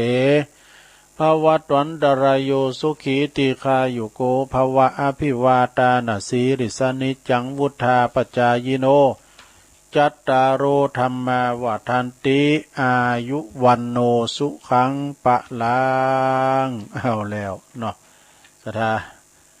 ปันสินปันป้อนไปปิ้นตีเรียบร้อยก็ต้องขออนุโมทนาขอบคุณกับสายทานน้ำจิตน้ำใจกินตันยังเขาก็ไม่ได้ไปหาการเตือออกนะยุคนี้สมัยนี้แล้วก็ตีปุนดำเด้อตีวัดดอยแดนโดยเมตตาบารมีธรรมหลวงพ่อพระอาจารย์สุทัศน์ธนัญชโยอันนี้ก็เปิ้นปิ้นเจ้าอาวาสเปิ้นก็พร้อมกับสถาบูรณวิหารเด้อเปิ้นซ่อมแซมวิหารเปิ้นโบกสาบวิหารซึ่งก็มันสำรุดไปแล้วก็เปิ้นก็แปลงให้มันดีพัฒนาคือมันดีขึ้นมางามขึ้นมาแถมติดดอกติดดงเป็นเจ้าฟ้าปั่นรุมกันเองนะคงตีแล้วกว่าตีเต้าตั้ง4ก็น่ะเนาะเจดีย์ก็อันนั้นเปิ้นว่าเกิดมาในอีแม่อายุได้เป็น100 ปีกว่าหันอย่างนั้นน่ะดูแต่ไปคุยมันเด้อนะเจดีย์ก็หาได้โอ้เป็นร้อยปีนั่นน่ะตุลุงเคยไปช่วยงานไปพอโอ้สลามก่อนนี่ก็เน็ตนักแกเนอะมีสีสันมีปุตโตโลดลายจัดเหมาะนะสลามก่อนนะเป็นร้อยปีเนาะถ้าพระพระจะรวมทำบุญนะจะปิ้นเล็กปูนหินดินทรายต่างๆเนาะรวบรวมปัจจัยตารางเมตรละ199ติดต่อติปลงสีวังบังคมเนตรอันนี้ก็เป็นปิ้นภาละทุละพระจะปิ้นเจ้าภาพสักตารางเมตรก้า2 ตารางเมตรก้านะติดต่อตีปลงสีวังบังคมเนตรตีบ้านตุงปูแดงตุงดอยแดนเฮาเด้ออันนี้ก็ขอประกาศกับศรัทธาเรื่องกินเรื่องตาลหลายตีเนาะแล้วแต่ว่านี่นะศรัทธาญาติโยมก็ได้รับอันนี้ทำกรรมนี่ก็ได้ก็ถ้าว่าเขาจะไปกินแป้ตาลก็อันนี้การปีนการตายนี่ก็คงเจริญบ่ได้เนาะ ก็หันในเฟซในไลน์เปิ้นสูงมาวันที่19 ถึง 25 เมษายนนี่เปิ้นก็จะมีพิธีบำเพ็ญพระราชทานเพลิงศพนะครูบาอาจารย์ที่เปิ้นเป็นมหาเถระเปิ้นกะกันมาเป็นปีๆแล้วก็คงจะบำเพ็ญกุศลแล้วก็คงเจริญบ่ได้เนาะ ตามกำหนดการที่ว่า19 ถึง 25 เมษายนนี่เปิ้นจะออกเม่นพระราชทานเพลิงศพท่านพระครูขันติคุณาทานนี่นะหรือว่าครูบาดวงจันทร์ขันติทโลเปิดเป็นอดีตเจ้าอาวาสวัดแม่สาบสะเมิงเนื้อกันเนาะแม่สาบเนื้อเองอำเภอสะเมิงจังหวัดเชียงใหม่ โอ้เปิ้นอายุก็ถ้าว่าไปก็69นะแล้วก็พรรษาก็49โอ้อันนี้เป็นถ้าว่าเปิ้นเฒ่าเปิ้นแก่ก็บ่แก่ในซะด้านเนี่ยก็ชีวิตเหมือนการเดินทางอย่างตุลุงวาเนาะพร้อมก็อายุ50ปลายก็มีนะสาธุเจ้านี่เพิ่นก็แล้วแต่บุญวาสนาหรือว่าอายุเวลาเฮาเตียวต่างมาเปิ้นอิดเปิ้นมอยเปิ้นก็พักชั่วกาลนานแล้วแต่กรรมไผบุญมันสร้างมาบางพองเนี่ยก็อายุคุณบ้านก็เหมือนกันแหละนะ50 60 70เนี่ยมันมีแต่เอี่ยวซะนะเนาะมันโวยนะอย่างพระครูเขาเปิ้นว่านะกะวันเวลานี่มันโวยนะซะถ้าจะเอาอย่างได้บัดนี้เวลาเฮาเหลือน้อยแล้วเองน่ะ ยิ่งอยู่ในสมัยนี้ก็ปิ้นง่ายตายง่ายเด้อซะถ้าเด้อระมัดระวังมันกินมันต้านกันไปใจๆเนาะนี่ก็เลยตุลุงก็เลยประกาศว่า19ถึง25เปิ้นก็มีงานออกเมนพระราชทานเพลิงศพท่านพระครูขันติคุณาทานหรือว่าครูบาเจ้าดวงจันทร์ขันติทโลอดีตเจ้าวาดวัดแม่สาบเนอเนาะพวกการบานของแม่อุ้ยอินเนาะอุ้ยอินเนาะที่แม่อุ้ยอินว่าจะไปตกนั่นเองเนออินดูครูบานะเพิ่นจะมีงานน่ะไปตกตั้งปูนน่ะตั้งดอยหล่อพุ่นน่ะเพิ่นห้ามฝุ่นน่ะอุ้ยอินนี่ก็เป็นตัวแทนทางแม่สาบตะวันสะเมิงพุ่นนะเพิ่นฟังเนี่ยกับแม่วางเรดิโอเนาะฝ่ายหินก็ได้ยินถึงหมดอายุ80ปีน่ะอุ้ยอินน่ะโตโอ้เนี่ยสดาญาโยมเนาะก็ได้ประกาศกันไปแต่ว่าเดี๋ยวนี้เปิ้นก็มาตรการเข้มไปจะไปตินไหนก็จะไปมึนลงเน้อแม่หลวงเขาเฮาอายุต่างเลย60ไปนี่เปิ้นเพิ่นเคลื่อนย้ายไปไหนเนาะไอ้แม่เขาแม่หลวงเขาน่ะอยู่เฮาอยู่วัดวันคำดูไปไหนอ่ะนะพร้อมหยังพอมันมีงานอ่ะ เปิ้นมานิมนต์ไปไหน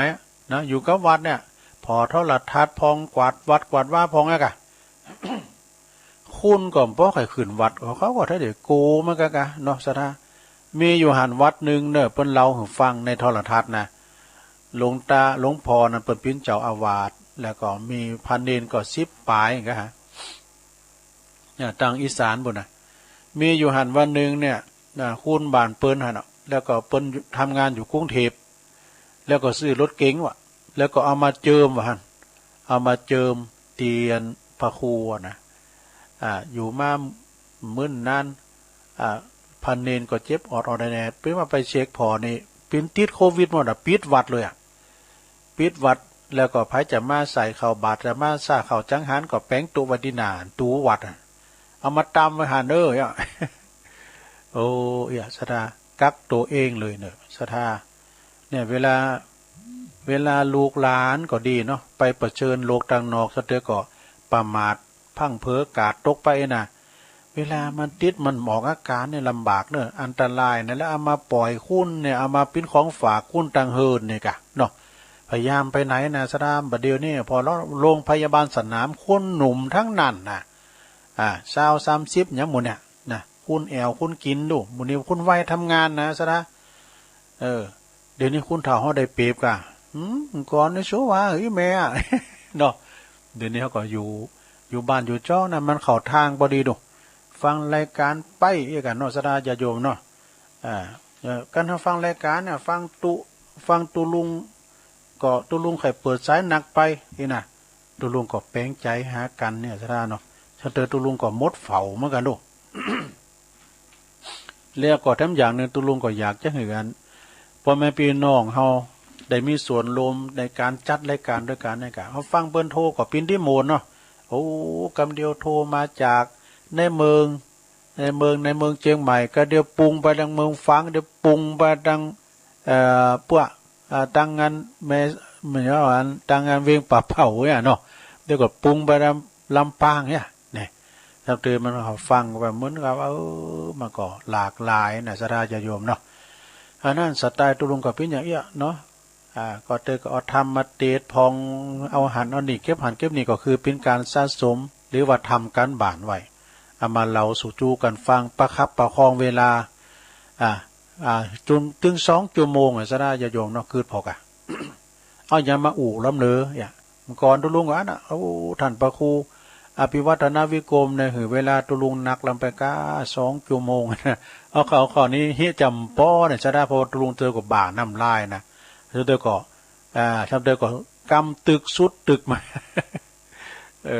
ยามเดียวในกาได้เวลานี่เนาะสถานะเอาละเนาะเปลี่ยนบรรยากาศละตุลุงจะเปิดสายกันเนอะสถานะวันนี้ไพ่ไปตีในตั้งใดกันเนาะอยู่บ้านอยู่จ้องเช็คคืนเช็คสายแต่โทรกันมานะโทรกันมาคือกำลังใจก็ดีหรือว่าฝุ่นตกก้าตำปูนก้านะมีก่อยนะ0899556506พยายามโทรกันมาเนอะเจริญปอนเจ้าไหวสาตุลุงยองเจ้ายายน้อยเจ้าโควิดเราเปลปกติสูตรรัตนสูตรกันเนาะเจ้าเรียวก็นี่รอบ3นี่เขาไข่จุยกันสูตรกันสมมุติว่าบาทเนาะพอเป็นเขาสูตรกันใส่ดับเจ้าเราใส่คือทำตรงสูตรนั่นแหละพอมันเกิดไปแล้วนะเจ้าเนาะวันนั้นวันที่ขอทูทานสมศักดิ์เนาะทานที่วันที่เจ้าเขาบอกว่าจุยกันสูตรน้อยยายสูตรคนเดียวกับพี่ไม่ตะเกียบเนาะไม่กินฟันของหัวไม่งัดไม่สูงได้ถ้าทุกเจ้าจุยกันสูตรก็ได้ที่จะเละนะเจ้าเนาะงัดไม่สูงกันนะเจ้าเนาะเจ้ายายแบบเอาเก่ากระปายนะเจ้าเราเฟ้ฟังหน่อยนะเจ้าเนาะอวิชายะตวีวะอาทิสะวิราคะนิโรธาสังขาระนิโรโธนะเจ้าแปลว่าเพราะความจางคายดับไปโดยไม่เหลือแห่งอวิชชานั้นเที่ยวจึงมีความดับแห่งสังขารนะเจ้าปลายมันคือว่าเอวเมตสะเอวรัสสะทุกขนัสสะนิโรโธโหติเนี่ยความดับลงแห่งกองทุกข์ทั้งสิ้นนี้ย่อมมีด้วยอาการอย่างนี้อันนี้เป็นสายดับของพระพุทธเจ้าพระโสดโมเดลสิเจ้าจากพระโอษฐ์พระพุทธเจ้าเจ้าเนาะเขาลองมาคุยกันโสดรออาจจะดับก็ได้เพราะว่าศาสนาพุทธไหวซ้ำผมไหวอยู่แล้วนะเจ้าเนาะตำยองวันละ9นะเจ้าวันนั้นได้ฟังยายจันเพิ่นว่าสุดกินเนาะวลิตใหม่นะเจ้าตำยองกำมาวลิตใหม่นะเจ้าภาษาไทยแปลว่าปีกาเจ้าไหวสาเจ้าตุสายต่อไปเจริญปอนไหวสาเจ้าทุลุงแม่ไข่แก้วกะเจ้าโบกก็หาตำบุญนครเจดีแม่ไข่แก้วฟังป้านะเจ้ามันในโทรฟังเป็นโทรไปไหนก็โอ้ยมาแต่บังตูน่าจะซึมไข่ไปไหนอย่างนั้นได้ไก่ตูก็จริงๆอันไหนแต่มันเข้าไปในสภาวันรัฐมนตรีก็ปิ่นเนี่ยมันทุกหน่วยงานทุกหลักอย่างครอบประเทศนะมันหนักความหนักเนื้อมันลำบากมันถือหูมันมาไก่ตูนะอันนี้บุป้าก็มีเหมือนกันน่ะพยายามกักตัวเนอะถ้ามีแล้วก็เนาะจะไปสัญจรไปไหนถึงจางไปไหนมันขาดไปไหนเนี่ยมันจะดีก็ดีมันต่างมาโดนมันกันยังไงจัดการพยายามเนาะรักษาป้องกันตัวเองเนาะกาดจะไปตกแมทจะไปลืมกินข้อนจอนกันพี่หงเก่งเลยเฮากับพินหงศรัทธากับพินหงเฮานั่นเนาะระวังตัวเองก็แล้วกันเนาะไปว่าก็ได้ล้นได้เห็นมากันเอาแม่นไก่ของที่ได้ตัวนึงกันไปใส่เลยปีแค่นี้กะไหวพระเจ้าแล้วก็ปีแก่ตุเจ้าไปปันป้อนโดยหากำลุนนะกะเนาะขอบคุณแม่ไข่แก้วนักๆเด้อไว้สาเจ้าฟังเด้อฟังใจเจ้าแม่ไข่แก้ววงคำปั่นบุกก็หาเจริญปอนไปสาธุลุงปอบุญตันเนาะฟังจะรอลุงถึงมารับมาโนนนะกะเขาก็ตื่นเจ้าให้น่ะตื่นเจ้าลุงมารับกันนะก็มันรับแล้วมาตื่นอันนี้กันมันกันมันตื่นแล้วมาตื่นลืมรับ ถ้ามันมีลุงบดีนะถ้ามันมีธรรมะนี่นะผมว่าตรงเขาทางบดีกะเขาถึงไปไหนเป็นฟังกันเลยยังแคว้นเดียวเขาได้อยู่กับธรรมะอยู่กับทุกเจ้าพระสงฆ์กับมวลดีไปอย่างนะเนาะฟังแก่งอมแก่เงากันไปแก่งอมแก่เงาแล้วเขาอยากไปจังใดเขาก็ไม่ได้ไปลุงก็นั่นแหละตุลุงว่าเขาทางบดีเขาถึงได้ไปไหนก็ฟังทุกช่วงรายการบดีออกเนาะฟังทุกรายการฟังขอบคุณประบุญตันหลายๆเนอะครับไว้สากันเนอะผู้ฟังอาวุโสเนอะเนี่ยปอบุญตันป่าไร่จีดีสามหยอดเนอะเจริญปอนเจ้ากับไว้สาเจ้าตุลุงแม่สุเกี้ยวศิลพรสิทธิเนอะติดตามตุลุงต้องมาเจ้าแล้วนะเจ้าเนอะต้องมาเปิดเพลงแล้วเจ้าฟังตลอดเอาธรรมะธรรมโมเนี่ยเป็นที่จ้างที่เพิ่งเนอะตุลุงอ๋อแม่สีแม่สุกแก้วเนาะเจ้าเพิ่นฟังกันนะพ่อโธพวกคนมาปล่อยหน่อยมาเดียวเพิ่นฟังกันนักนะฟังก็ฟังนะเนาะฟังกันไปเจ้าฟังตุลุงอ่ะเจ้าสาธุนะเจ้าเด้อแม่สุกแก้วศรีลาพรเจ้าแบบไว้สาธุนะเจ้าเด้อนี่ตัวแทนพี่น้องสลิติบาดหงเด้อเจริญปอนติดแล้วอยู่ตั้งได้โหลเจริญปอนติดแล้วสายใหม่เข้ามาโอ้พอตัดกดซีขวางแล้วเนี่ยสีทอนเนาะสีทอนน้องบัวชัยปราการยินดีนะแม่สีทอนสาธุสาธุเจริญปอนอยู่ไหนครับอยู่ไหนรายงานตัวน้องเบลครับขอมากะในเมืองเชียงใหม่ครับน้องเบลครับฟังอยู่ครับฟังอยู่เนาะหายไปหลายวันนี่เป็นอะไรฮะไม่ได้ไปไหนไปแอวพี่ใหม่ได้โทรศัพท์บ่ค่อยดีนะเป็นนะกะเป็นให้มันปีนี้แล้วมันจะแปลงหรอ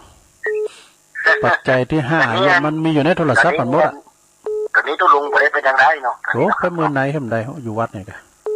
อยู่กับวัดเนาะนี่เนาะผมก็เดี๋ยวเตรียมไปกาดแล้วโอ้ยังไปกาดอยู่ครับเปิ้นปิดกะกาด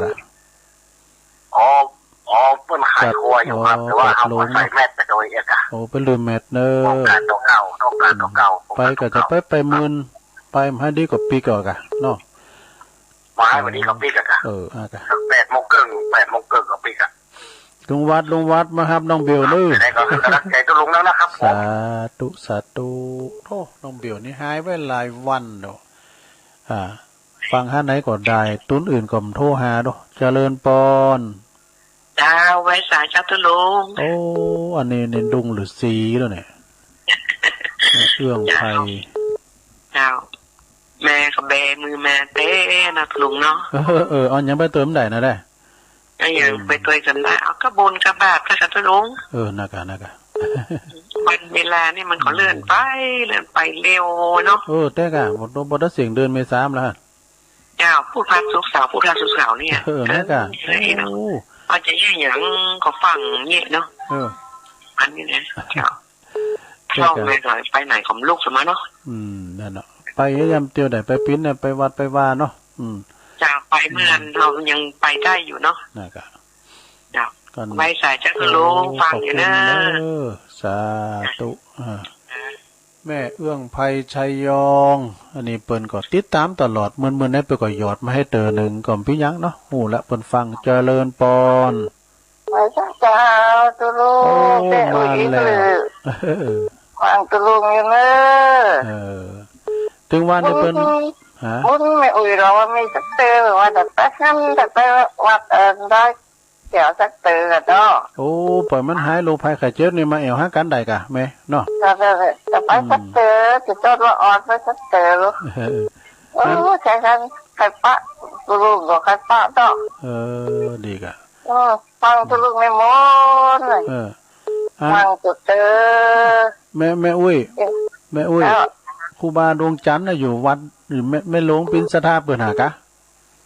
แม่ชักเขาก็แม่ก็อยู่ยิ้มมาเนี่ยไปทุกคืนเนี่ยไปวันทุกวันทุกคืนเนี่ยไม่ได้เนี่ยโอ้ดีละแม่ใส่แมสเด้อไปแต่ว่าก็คุณตกใหญ่ขึ้นมาแต่ขามันไปโต๊ะเนี่ยปูนเลยเนาะยิ่งมาจุกโต๊ะตั้งมันตั้งโดยหล่อพี่ไปขำบนแต่ตกว่านะไปตกไปรอเหินทำครูพัดเลยจะบอกว่าที่สหารเนี่ยได้นั้นเนาะสหารนี่เปิ้นจะพระราชทานนะเนาะจ้าครูบาขาเปิ้นเอาขาสักก้อนขาสักข้าเนาะพอได้เจอพอได้พูดเนี่ยแต่ว่าเนี่ยครูบาเดี๋ยวเขาไปยื้อมือหัวพี่ยังเปิดตะแปงกันเนาะขอบคุณแม่หลวงอินเด้อแม่สาบสมเด้อเป็นกำลังใจตัวลูกเด้ออันนี้ตัวแทนไปแอลคัตเตอร์กันปลาลูกให้ใครเจ็บหายก็มาได้กันลงเนาะเจริญปอนโลติดแล้วยกมือ10 นิ้วก็ไปสาท่านชัยวัฒน์นาคเสโนเนาะกตวานี่มาจากโคกบัตตันรถกรรมฟังอยู่ตลอดตัวปีเนอร์ก็อันคุณเหมือนนี่ก็ยอดไม่กำเนาะค่ะเดี๋ยวคุณไปไหนก็ประจำไปในเมื่อวันก็เตยก็ไปโซนมาหวยโซนก็ฮ้อนปีกมันนอนแดดก็ฮ้อนได้ดำเดียวแดดก็ฮ้อนฟังวิทยุโทรเจอขอโทรทัศน์เลยเลี้ยวก็ไปอันใส่น้ำโซนทั้งหมดเดี๋ยวไปเจ้าอ้อน้อยดีละมันไปไหนก็มันอย่างเดียวพอเดี๋ยวเนี่ยได้กระตื้นหูดังนะเนาะแม่น่ะก็หาไปโซนไปยังแหละมันโลงญาติโลงไปโซนเนี่ยมันโลงนี่เดียวนอนเจอเฮานอนถางนอนตัวเปิดพัดลมโอ้ใจดีหน่อยมันก็งอมมันก็นั่นเนาะเปิดจะอยู่ฟังเพลงไงล่ะกันมูนเพลงวันนี้ก็มูนเนี่ยฟังนักร้องหลายคนหลายทันแต่นักร้องเก่าเนาะเพลงเก่าก็ดึงมูนได้เนาะอมตะนิรันดร์การนั้นงมซ้ำๆน้ำเปิดไปฮะเพลงยังสมสารอ่ะงมซ้ำๆมันไอ้ปีเนี่ยงมซ้ำไทยนะตัวปีเนอร์วังอยู่เนอร์รักษาสุขภาพดีๆตัวปีเนอร์สาธุขอบคุณไอ้เนอครับไหวสาครับสาธุอันนี้พี่ไอ้ลื่นลงเนอเปิ้นก็ว่าเรามัดเราวางใส่แมสพองให้กะรักษาตัวเก่าเจริญปอนเหมือนชงค่ะลุงโอ้แม่คำพี่น้องไตมาละนะทั้งทุลุงกับเจ้าดีจ้ะก่อนโอ้ขอบคุณอันแม่คำหนักๆอ่ะมันคุณตกนอนตะบนเนาะแม่คำเนาะมันเธอย่างไปกำฝนมันติดตกมันเธอย่างไปกำอย่างแกเนาะขอบคุณแม่คำหนักๆเด้อโอ้แม่คำพี่น้องไตไม่สุ่งค่าอยู่เมืองฝางบนนี่นะจะเมืองฝางบนเอิญบัดตั้งพี่น้องปังป้อยโดยปุตโตปุ่นก่อนหนักเด้อพี่น้องไตนะเจริญปอนแม่จงดีเขายายอ้วนมาแล้วหลวงอ้วนฟังเจ้าแล้วกะฟังเจ้าละมาเพลงอ่ะโอ้ตื่นเจ้าได้เจ้าวันนี้ก็อยู่เฮ้อน่ะเริ่มไปไหนเนาะฟังไปลอยงงเหมือนกันนะไปทางไหนผมก็การกินการต้านก่อนมันโมนได้ลดโดยการเป็นสินพิสัยรู้ถ้าฟังเสียงผู้องค์ของผู้ต้นผู้แก่ของท่านจะแก่ยังฟังมาจ้ะเดี๋ยวก็ฟังพระครูแถมต่อแถมมากะเนาะยาวยินดีลงโอนเนอมันได้ปากกันว่าคือเขาเมฆแบบว่าผมมันได้ออกมันได้ปากว่าไปก็มาออกรายการเนาะต่อปัญหาพระครูสุเมธเขาเนาะพระครูสุเมธกับพระครูวิพาทเนี่ยมันได้หันมันได้ดีเห็นเลยน่ากะพระครูวิพาทว่าอันวรคุณเนาะเขาจะโทรหาเนื้อกับกิ่งจ่อยเพิ่งเก่งใจอย่างก็โทรหานมัสการโทรเรื่องศีลเรื่องธรรมมากะเนาะแต่แค่เนาะ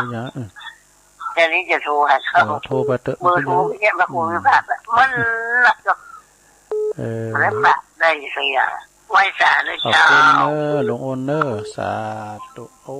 แปลงจิตแปลงใจไปหลายตีแม่อุ้ยหมอนน้ำเด้ออุ้ยหมอนนวลพรมมาแบน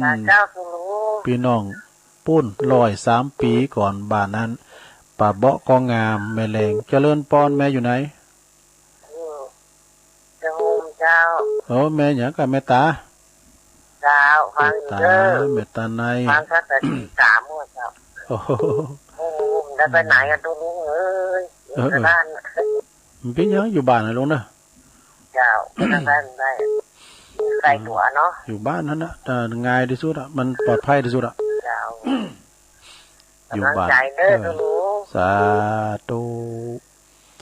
แม่จันฟ้องก็เหมือนกันเด้อแม่จันฟ้องอยู่บ้านฮะเนาะเจริญปอนพระสาเจ้าแม่อยู่ไหนแม่ฟ้องคำติ๊บแก้วเจ้าแม่ฟ้องคำแม่ฟ้องคำติ๊บแก้วดูเจ้าฟังกันมาตอน2 โมงแล้วเจ้าขอบคุณที่เนี่ยคนยัดเพลงม่วนเจ้าเจ้าพระสาเจ้าอยู่ครอบธรรมะธรรมโมนะเดี๋ยวนี้เนาะไปไหนก็ได้นะเจ้าโอ้เข้าทางพอดีหอมต้องไปไหนฟังครูบาอาจารย์เนี่ยเนาะเจ้าโอ้ยินดีแม่ฟองคำแม่ฟองคำติ๊บแก้วศรัทธาเจ้ารักษาสุขภาพนะเจ้าโอ้เหมือนกันเจ้าสาธุเจ้าก็เป็นศรัทธาของอาจารย์สมนึกเจริญปอนกราบนมัสการและความเคารพครับหลวงพ่อมานิดมาแล้วแม่ถ้าอยู่บ้านอยู่บ้านอยู่วัดมาให้ใส่หน้ากากแล้วมาให้ใส่ผ้าทุกดำก็ได้อยู่ในวัดทำพี่อยู่กาดอยู่บ้านนะถ้าออกนอกบ้านนี่ตามกฎหมายผิดแต่แบบเดียวเนี่ยปั๊บ4,000ถ้าหักสารภาพเหลือ2,000นี่นะอันนี้สำคัญอันนั้นเตรียมพกไว้ด้วยนะทุลุงเนาะแม่น่ะออกวินทบาทก็จะเป็นเรื่องพวกเขาใส่หน้ากากอนามัยเป็นหน้ากากโดยป้องกันโควิดติดใจอย่างเดียวคำที่เจ้าทุลุงเตดนี่แหละเนาะถ้าศีลข้อ5ที่ปล่อยมือย่องๆด่าไอ้อื้อนะไอ้อื้อศีลข้อ5เนี่ยนะฮะสุราเมรยะน่ะเดี๋ยวผู้จานคนเดียวได้เนาะเดี๋ยวผู้จานคนเดียวมันเขาลอกแต่นี่นะมันเป็นธรรมดาเนี่ยมันบางเรื่องประกบพูดก็ว่าอยู่นอกจากอู้นี่มันถึงเหมือนถึงมีแท้เนาะเดี๋ยวว่ามีแท้ของมีแท้นะจะว่าแบบนี้ก็เป็นบทบาทที่เขาขอมุตตาญาโยมได้จากการดื่มน้ำมองนักกันไปให้มันขาดสติอย่างทุลุงว่านะเนาะการตั้งหลายนะทุลุงการตั้งหลายก่อนแล้วครับอันไอ้กุ่นหมุนน้ำมนต์นี่เนาะถ้าสู้ถึงคนที่มันก็มีป้องเนาะแต่แค่เอาคนที่เพื่อทำงานแล้วก็ในบางศพบางสถานแต่งงานอย่างแล้วแต่ตัวตั้งเต้นทำได้เมากันมาในมูนะที่คนเมาให้น้อยแล้วก็คนได้อาการแต่นั้นเราตัวลุงเนาะแม่น่ะอย่างเดียวเนี่ยผมได้ไปไหนผมก็เป็นดอกไม้ประดับอยู่ในป่าช้าเนี่ยก็ไม่ใกล้ป่าช้าเลยตัวลุงดอกไม้ในป่าช้าอย่างเพลงนะมันบอกมันมาจัดเดียวในแจวเฮ้ยลงฟังกันไปก่อนเนาะมันฟังแล้วแก่งอมแก่เงากันไปแต่ได้ยินเสียงนั้นต่อยป่อเขามันน่ะแต่คนน้อยบุญพันเขามันน่ะได้ยินมา2-3เจ้าเนาะแม่น่ะแม่จงดูเขาคุณเนาะตามฟังทุกองค์แล้วก็โทรมาเวลาทุกลงเปิดถึงนะโอ้กันเจ้าทำอ่ะมันก็คือโอกาสป่ะน่ะโอกาสให้คนได้อู้ได้กันด้วยกันเนาะมันวันนะฟังเสียงอู้เลยนะเนาะแม่ฟังคนโอ้ก็จัดบ้านเนี่ยไหว้สาขอบคุณนะครับโอ้ไหว้สาหลวงพ่อเนอสาธุหลวงพ่อมานิษฐาวโรสำนักสงฆ์หอมบุญเนาะเอายายพรเข้ามาได้ฮัลโหล0899556506ลืมบอกเบอร์โทรเป็นเตือยายพรนมัสการเจ้าตื่นเช้าแล้วก็ยายพรไอ้แค่กันฟังเพลงแต่เจ้ามาโอ้พี่น้องมาฟังเพลงแล้วฟังเพลงเลยก่อนในห้องเพลงเนี่ยเขาประกวดย่างก่อนน่ะคุณหมอค่ะ คือหลังในถามปัญหาเพิ่นหยังก่อน เอาไปวัดอ่ะแล้วก็พระครูพวกเอาของเฮือเขาเอามาจะเป็นบาปก็ก็เพิ่นเอาหือเพิ่นอุ่นยาโดยผมจะหลักลงไม่ปิ้นหยังได้บุญโดยเจ้าอย่าทั้งเข่งน่ะคือเราได้ยินเพิ่นโทรถามพระครูก็ดูเอาไปวัดเอายายพรเอานี้ไปกินเนี่ยเพิ่นเอาหืมได้เราไปปิ้นหยังในลงเด้อแล้วไข่มันกูมันปิ้นบาปกับปู่เจ้า5 บาทเด้อเพิ่นอุ่นยาใช่เพิ่นว่าเพิ่นก็นุ่มเนาะแล้วก็เป็นหาอายุได้แล้ว79แล้วโอ้ก็ว่าใส่เขี้ยวเต็มฟักเลยไหนก็ยากถึงแล้วก็เอามาถวาย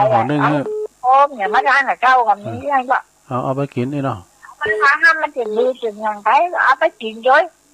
เพิ่นอนุญาตปียังเพิ่นอุ่นญาติแล้วได้มีบาปได้บุญเกินเด้อเป็นบาปเป็นกรรมเป็น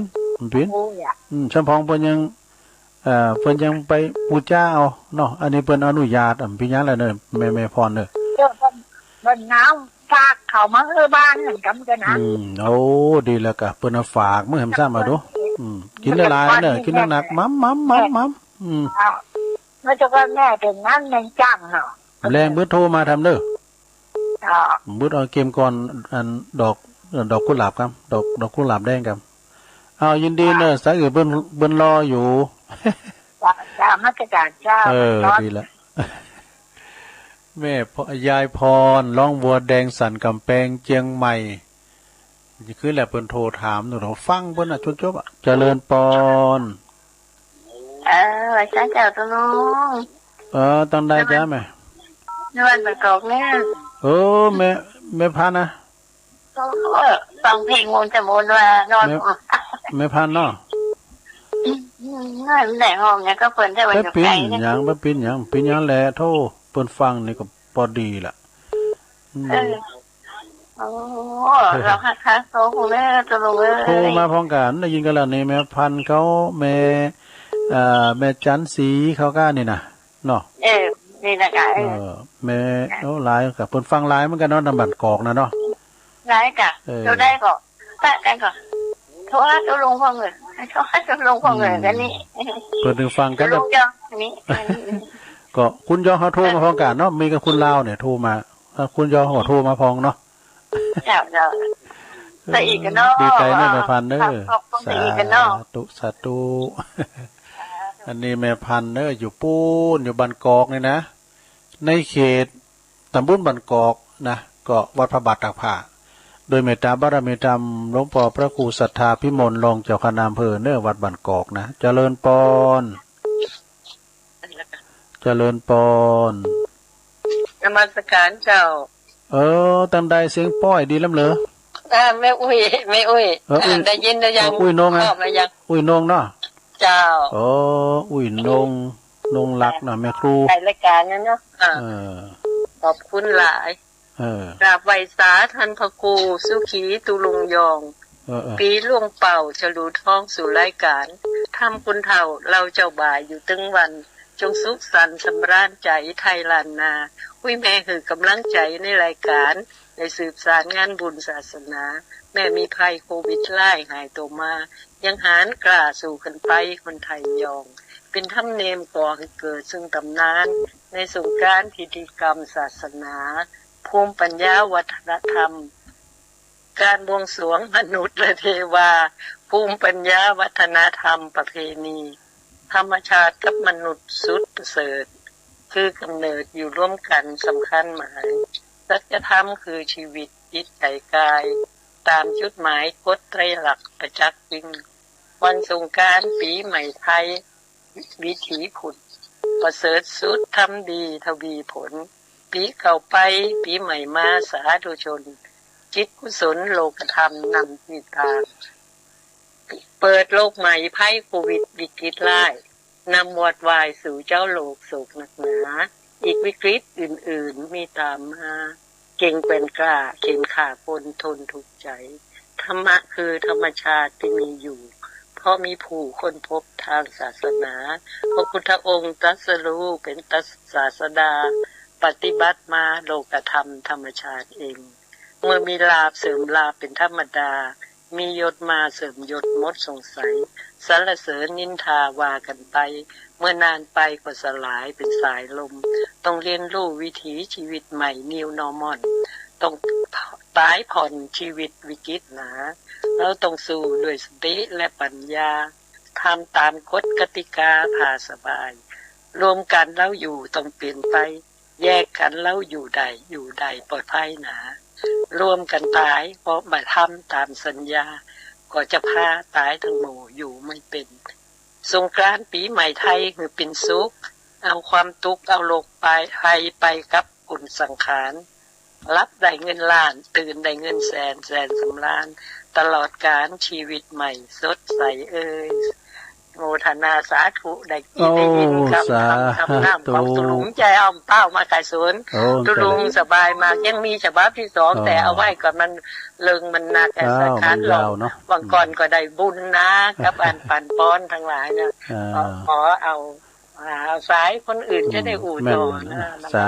ธุขอบคุณแม่อุ้ยนงเด้ออุ้ยนงนี่เปิ้นปิ้นแม่ครูดนะอายุ83ปีแล้วนะเนี่ยนะเดิมเมื่อก็อยู่ปูนตากองเงี้ยวเดิมมาอยู่ห้องโงครูบาอุ่นพี่นะเนาะเอิ้นเมื่อดังแม่ครูลาวันครับบุญโนเพลินทิพพลึกครับบุญโนเจริญปอนไปค่ะเจ้าตุลุงแม่พี่มาแม่พิมพ์ประเดชนะเจ้าแม่พิมพ์ประเดชมาแล้วเจ้าฟังเจ้าแล้วเนาะฟังแต่เจ้าแล้วนะเจ้าโอ้เดี๋ยวขอบคุณแม่พิมพ์หลายๆเด้อเจ้าไปฟังเพลงแล้วเจ้าผูกก็ฟังแถมผูกก็มาเจ้าเอ้เจ้าไว้สาเจ้าตุกพี่น้องตาเมืองฟางเนาะโทรกันมาเด้อเพื่อจะโทรกันมาก็มา0899556506พี่น้องกลุ่มมัดหอมด้วยกลุ่มมัดหอมตั้งใดปุ้นตั้งงานห่วยการเนาะส่งกระแสเสียงแบบดังชายอิเล็กทรอนิกส์เด้อชายอิเล็กทรอนิกส์อันนี้ลูกศิษย์ตุลุงหรอเจริญปอนสวัสดีครับนมัสการท่านตุลุงบ่น้อยซ่านะเด็กยังไงครับโทรจากเชียงใหม่ครับปอนหยังก่อปอนหยังปอชื่อหยังปอออกปอชื่อใหม่ฮะปอคนใหม่ปอคุณใหม่พออยู่ไหนอยู่บ้านไหนจำมาได้แล้วค่ะก็ว่ามันก็รอดที่ไหนก็มันไปละจากน่านฟ้าสวัสดีครับโอ้เจ้าโอ้ขอบคุณอันนี้ลั่นเนาะโอ้ขอโทษด้วยนะอันนี้เป็นอันลุงนิรันดร์ปันดอนตองนายสถานีเฮาดน่านฟ้าเรดิโอขอโทษด้วยเด้ออันจำเสียงไม่ค่อยได้เจริญปอนบอยสาตุลุงโอ้จอมหยุดมาแล้วพี่สมัยให้โดนกักตัวละสงสัยถ้าแต่เต้งเอาอย่างนั้นนั่นคือเราได้ยินโทรมาอยู่แล้วไอ้โควิดเหรอโควิดเปิ้นวิทยุเปิ้นรู้โอ้บอกมาบ้านไปเนอะนั่นก็ชาวบ้านในบ้านโควิดหมูที่บ้านชาวที่อยู่ผ่านโควิดตกคืนไปเลยได้โควิดอ่ะถ้าทำได้ฟังแล้วตุวิดีโอคนดีกะลุงมาได้ไปทางไหนนะลุงเนาะก่อนอยู่วัดนี่กะเข้าวัดเนาะตัววัดเนาะเข้าวัดชาวบ้านจะเอาอันมะขามเปียกเพื่อลุงแกนี่ฮะเขาว่าลำแห้งไปลุงเดี๋ยวอย่างเลือกเขาเนอะกับเขาลำกับคำเปียมก่อนนะโอ้กับเขาลำแต่กัน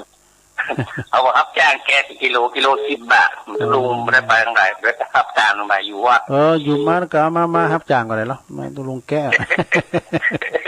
ดีกว่าอยู่เปล่าๆเปียกเพื่อลุงแก้กันเอาลุงเลือกเอาจะลำแห้งแก้เอาขามเปียกได้ไปทางไหนหรอได้ไปนะอยู่วัดอยู่ว่านี่อ๋อผิววัดโดยไปอะกะยินดีเนอะเต็งอยู่เนาะใส่ดินนะ นั่นกันไม่ใส่พี่น่ะเพื่อถ้าดัดติ้งมาเมื่อกันนะแล้วก็ใครมาจ่อยมาซอดักวิทย์เนี่ยนั่นกันมาจ่อยมาซอมาคือกำลังใจจ่อยโควิดของเราอะไรเงี้ยฝนตกฝนทำของเราทำไมพุกมาเลยไม่ใส่พี่เนอพุกมาเข้ารายการด้วยกันนี่จ่อยเนาะแต่กันขอบคุณนะจอมอยู่ทันเนอเวลาเสี่ยงพอดีหรอเอาไว้จ้าไว้จ้า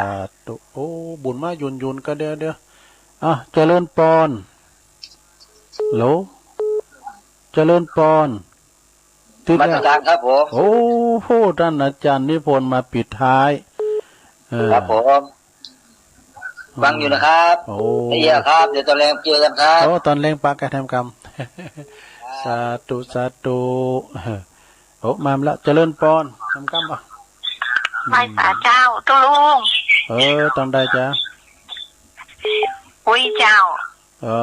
แม่แดงเจ้าแม่แดงดอกตะล่อมมาปิดแล้วดีละแม่แดงมาปิ้นลูกหลาโคหอมเนาะเจ้าฟังอยู่แน่เดี๋ยวถ้าให้มันเต้นก่อนพุทโธมาแถมเด้อเจ้าไหว้สาเจ้าขอบคุณจบเวลาพอดีศรัทธาญาติโยมทั้งหลายวันนี้ก็ขอบคุณกูเสงกูสายไผทมได้ก็แรงบึดซ้ำมีโอกาสแรงบึดในสายจะห่างหน่อยนะก็ขอโทษสายหน่อยว่าสายที่หนึ่งนะก็ยายน้อยกัดนัดแม่ไข่แก้ววงคำบ้านโบกหาตำบุญนครจะดีปอบุญตันป่าไร่จะดีสำยอดแม่สุกแก้วศรีลาพรแม่ศรีธรน้องบัวชัยประการน้องเบี้ยวนักร้องนักข่าวแม่เอื้องไพรชัยยองดุงฤาษีแม่อุ้ยอินแม่สาบเสมิงเบนเดอร์แล้วก็พี่ไอลื่อโลงเฮาบันทินะพวกก็จะเปิดเนอะสมซ้ำแม่คำพี่น้องไตจากเมืองฟางโดยแม่อวนกิติลังกาสันหินฟ้าลังอันใจสันหินนะสันขวางเนาะแต่ก็ดอยหล่อเหมือนกันนะแม่ตาแม่ตะไนแจ่ห่มลำปางแม่ฟองคำติ๊บแก้วบ่อทองป่าไผ่บ่อทองหลวงพ่อมานิษฐาวโรสำนักสงฆ์หอมบุญยายพรร้องวัวแดงสันกำแพงเชียงใหม่แม่พันบันกอกแม่พันบันกอกป่าสร้างบุกโทรมาดำแล้วก็อุ้ยนงแม่ครูนงหลัก83ปีแล้วนะบ้านโฮงโงแม่พิมพ์ป่าแดดแล้วก็คุณโยมลุงนิรันดร์ปันดอนตองอันนี้ก็อันนายหัวหน้าเฮาเนาะเจ้าของสถานีน่านฟ้าเรดิโอขอบคุณพี่ไอ้นิรันดร์เปิ้นโทรมาจอมหยุด2แผ่นดินพี่ไอ้ใต้หัวทำทาน1นี้อาจารย์นิพนธ์วัดพระธาตุดอยสะเก็ดสุดท้ายแม่แดงดอกตะล่อมตึงมดได้22สายด้วยกันขอบคุณกูเสงกูสายนำรายการจากราชดาไปก่อนอยู่ดีมีสุขเหมือนกันทุกคนเมื่อแรงบึ้ด3 โมงปากันใหม่จัตตาโลธรรมาวัฏันติอายุ